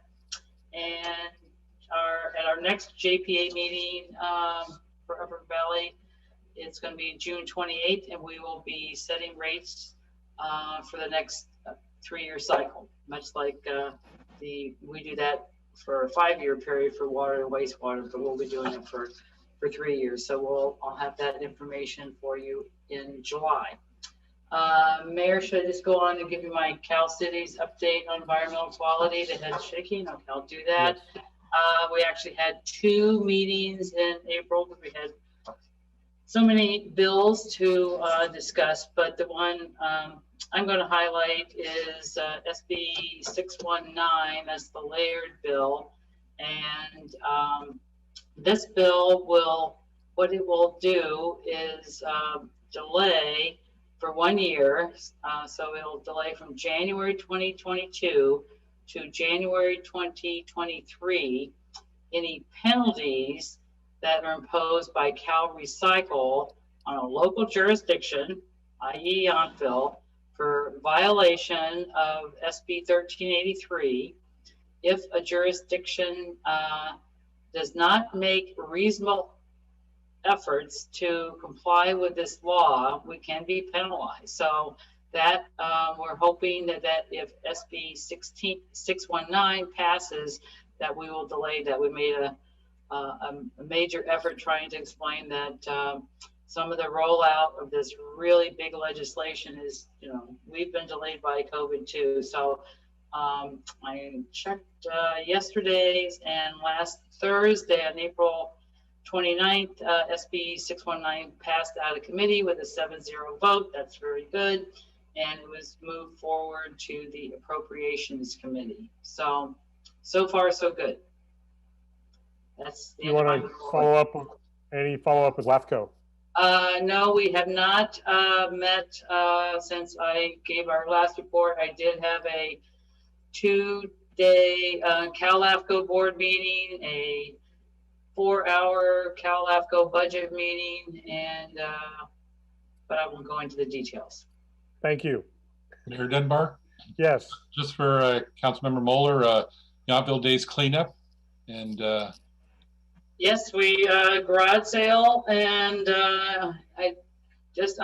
I'll just make the announcement. I'm gonna make sure everybody stops by Jeff Durham's house. I would say be there by 5 a.m. He'll be pouring cocktails, so make sure you do that. That's for our garage sale day, which will be Saturday, May the 8th. This Saturday. And this Saturday, yes. It's the day before Mother's Day. And all the addresses are being published already. And then our cleanup day, which is will be exactly 1 week later. Everything needs to be on the curb. And something that's always happened, but we're formalizing it this year, we're also accepting e-waste. Just segregate that from your regular waste. And this is not recycling, this is garbage. Get it out early because we have a lot of people driving by, and it's a lot of fun to sit on your front porch and tell somebody why this is a great item, they should take it away before it goes to the dump. So put your e-waste out. You know, it's anything with a cord. When we had our e-waste event during Shredded Day, somebody decided to bring a really giant Christmas tree because it had those lights wrapped on it and it had a cord. And the company was gracious enough to accept that as e-waste. So I'm not suggesting that you do that, but it's a great service that they're very helpful. So anyway, a lot of exciting garbage news, I think. Yes, and I believe I'm going to be joining you this Friday for the tour at Upper Valley Disposal Services, Whitehall Lane with Napa Recycling. Okay, great. Yes, Yes. yeah, there is an event up there to give a lot of information to some elected officials about what goes on at that facility and all the changes that they're doing to start accommodating this really large SB 1383. And to that point, they are only going to do the residential food recycling up there, and all the commercial will actually go to Clover Flat. Great, thank you. I do have a countywide economic development task force meeting right in the middle of that, but I'm going to get up for the beginning of that tour. I think it's Napa Recycling first and then Upper Valley the second half of that. So yeah, I'm going to miss the first half. I'll meet you at Whitehall Lane. There you go. All right. So thank you for all those reports. I do want to offer, do we have any other, as I get into I see you, I really do. Before I get into my Cal Cities report, I was going to invite any reports out from policy committees, and I know Councilmember Dornbecker has a report. Well, thank you. Yes, I am on the Revenue and Taxation Policy Committee meeting, and actually I was on a webinar this morning about the whole, so many things, housing, and almost all the committees reported. But for the revenue and taxation, the exciting thing was that there were, excuse me. Well, and one of the other bills that is really exciting are AB 14 and SB 4, which are the broadband bills that codify the federal bill on a local level, which is sort of distressing. Also, AB 1060, they're proposing, and we support this, the League supports a statewide emergency alert system, and but the responsibility of getting that out is still on a local level. And then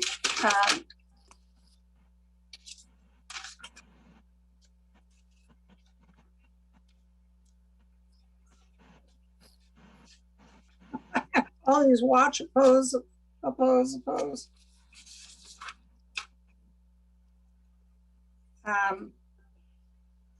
The Housing Development Incentive Grants Program is being, SB 15 is supported, and looking at planning and floor area ratio, units per acre, that's being opposed because it's planning to put, building on acreage that is in the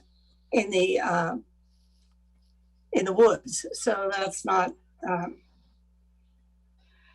I have too many to go through. I'm so sorry. On the 23rd, I did have a Watershed Information and Conservation Committee meeting also. And they talked about, we're going to go into strategic planning next meeting. We had a presentation on woodland resource issues and the economic fallout from the drought. So for the Watershed Information and Conservation, they will have no conference this year. It'll be put off till 2022. And they're going to refocus their technical committee to look at, you know, water-based problems. But it was a good meeting. Also, in that meeting, they did have a presentation from Ann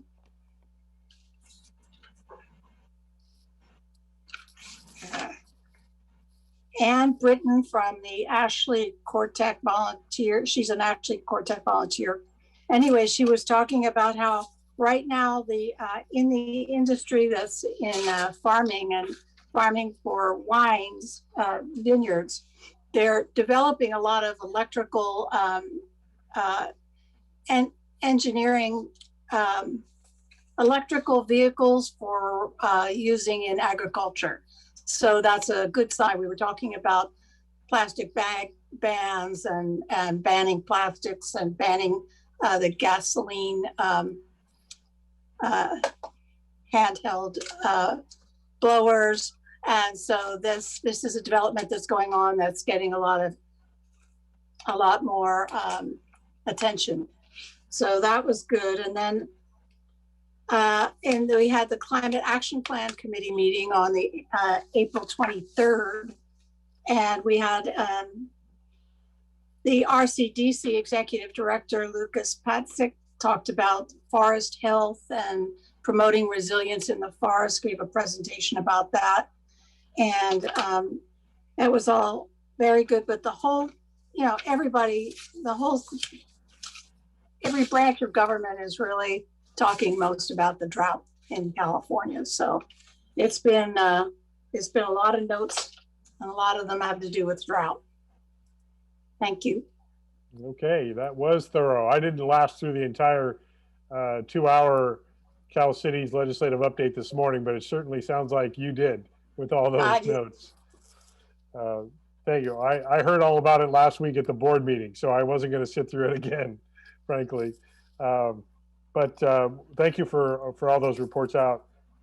Speaking of the Cal Cities board meeting last Thursday and Friday, we had a report presentation from the Secretary of California Natural Resources Agency, Wade Crowfoot, on, as Councilmember Dornbecker just identified, drought resiliency, and he was, you know, identifying regions and the highest intensity of drought impacts throughout the state.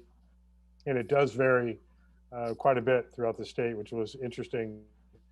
I also presented, along with my co-chair, Randy Joel from Temecula, the Advancing Equity Advisory Committee report to the Board of Directors.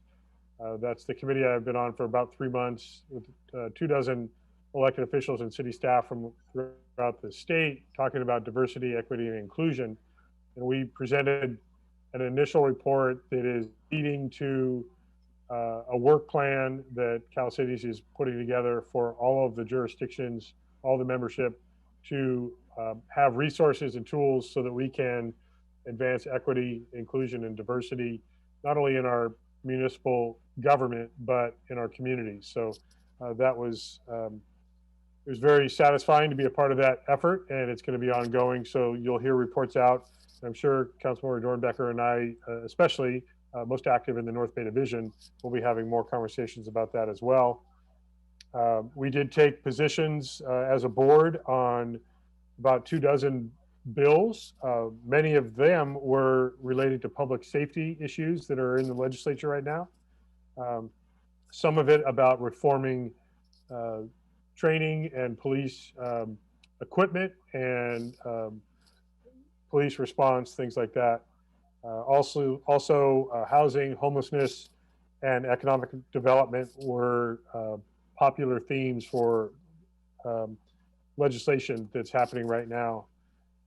And as Councilmember Dornbecker reported out, there was that briefing this morning, very active in Sacramento right now with committee hearings, and some bills are dying in committee, some are moving forward. So it's literally every day there's an update on what's happening. So we'll continue to provide that information to you. Council ad hoc reports, as I mentioned very briefly, there are several economic recovery task forces. This particular one involves the mayors, 2 members of the supervisors. We will be meeting on Friday. There will also be a broader economic recovery task force meeting coming up in the next few weeks, as soon as we can schedule it, with industry leadership and chambers of commerce and again, mayors, city managers. So those are going to continue. I will be on a call again tomorrow, along with other mayors and Supervisor Pedroza, talking to mostly restaurants operators, but also other hospitality businesses, and how they are receiving federal support money and how things are proceeding here in Napa County. So are there any other, yes, Councilmember Knight. Thank you, Mayor. I believe, I know I'll follow maybe after this, the Vice Mayor, maybe we can report on our parking ad hoc, but I first just wanted to thank all of you for the work you do on countywide and statewide committees. It's important work and benefits our community. So I am an alternate on a few of those. So I'm happy to fill in when I can. I did sign up for the League of California, to be a judge for the League of California's Helen Putman Awards, which was around when I was on the council before. So it's a great opportunity to look at economic development, recreational planning programs that other cities all around the state have presented for awards and for review. So I'm looking forward to seeing those programs that have been successful throughout the state. So thank you for all the service that you do on these committees. Thank you, and thank you for that recognition. I know we all have had extra homework, especially at home, literally at home this last year, to stay engaged, because it really has been critical that we have the direct communication, countywide, regional, directly with our state representatives, and also Congressman Thompson and our other federal leadership. So it's critical as ever, as we're trying to get as much support from the federal and state as we can, because we all need it. Cities, towns need it, our businesses need it, nonprofits need it. So we'll continue that additional advocacy. Unless there are any other reports out, Vice Mayor, yes? Yes, thank you. I would like to give a report, please, on the Parking Ad Hoc Committee. We did meet about a week ago. It was Councilmember Knight, Manager Rogers, Directors Tagliaboschi and Liston, and me. It was our first meeting, kind of a scoping meeting, for lack of a better word. We really focused on, we are going to be a policy committee with some implementation recommendations, but policy first. We have been doing some individual research. Staff, thank you very much, had sent us quite a bit of work from previous times. One thing that we focused on also is how we will approach, or recommend that we approach, community input, and that by community I mean residents and businesses.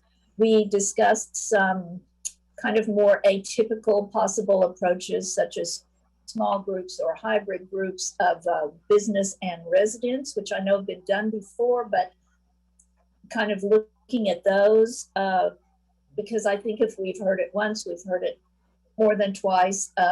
Parking can be very local. We are really committed to identifying the problem before we start to offer any solutions or policies, and that's, we are going to be looking to our community, again, residents and businesses, to help us define the problem. And kind of like you said, Mayor, we are also looking, yes, people have problems that are ongoing right now, but we are looking to be very forward looking to see what might happen, not just in 5 years, but 10 years, and try to put some living, workable policies before the council for consideration. And I don't know, Councilmember Knight, if I covered it all. Yes, thank you. I just wanted to say that I appreciate being on the committee. We're gathering information and discussing objectives, and look forward to bringing back, as we said we would, to the council a kind of report on the a greater plan for this ad hoc committee. So today is my second use permit review discussion, and as the reality is that as we will continue to successfully come back, that parking will still be a conversation we need to have. So I look forward to the work that we do. Thank you. And what I would suggest of our parking ad hoc committee is, and I don't remember the numbers off the top of my head, thankfully, there are bills working through the legislature right now that are trying to eliminate parking for businesses. So it's that kind of pressure that we're getting from Sacramento in certain areas, really encouraging land use for housing, especially affordable housing, and eliminating parking requirements to get that housing developed. So it would be some homework just to get familiar with the rationale behind that. I know that we've talked for a few years now about the changing patterns of driving and rideshare, and what does that mean to parking. So just a couple other components of your analysis going forward to offer up. So I suspect if you typed in legislative bill search and you said parking prohibition or parking restrictions, you'd probably get a long list. Thank you, Mayor. A little late night reading. That's right. If you have insomnia. So I believe that does take care of our business for tonight. And since we're going to see each other in about 12 hours or less, we might want to wrap this up. I will entertain a motion to adjourn to our budget workshop tomorrow morning that starts at 9:30 a.m. in all of our virtual locations. And hopefully Celia's camera will be awake at 9:30 tomorrow morning, because you'll be doing some talking, I suspect. So with that, I guess who wants to make that motion to adjourn? Thank you, Councilmember Dornbecker. And I'll take the peace sign from Vice Mayor as seconding that motion. I think we could voice vote that we all 5-0 approve that, Michelle. So yes, I heard it all. We are adjourned. We are adjourned until tomorrow morning at 9:30. Thanks, everybody. Thanks, Thank all. you. Have a good night.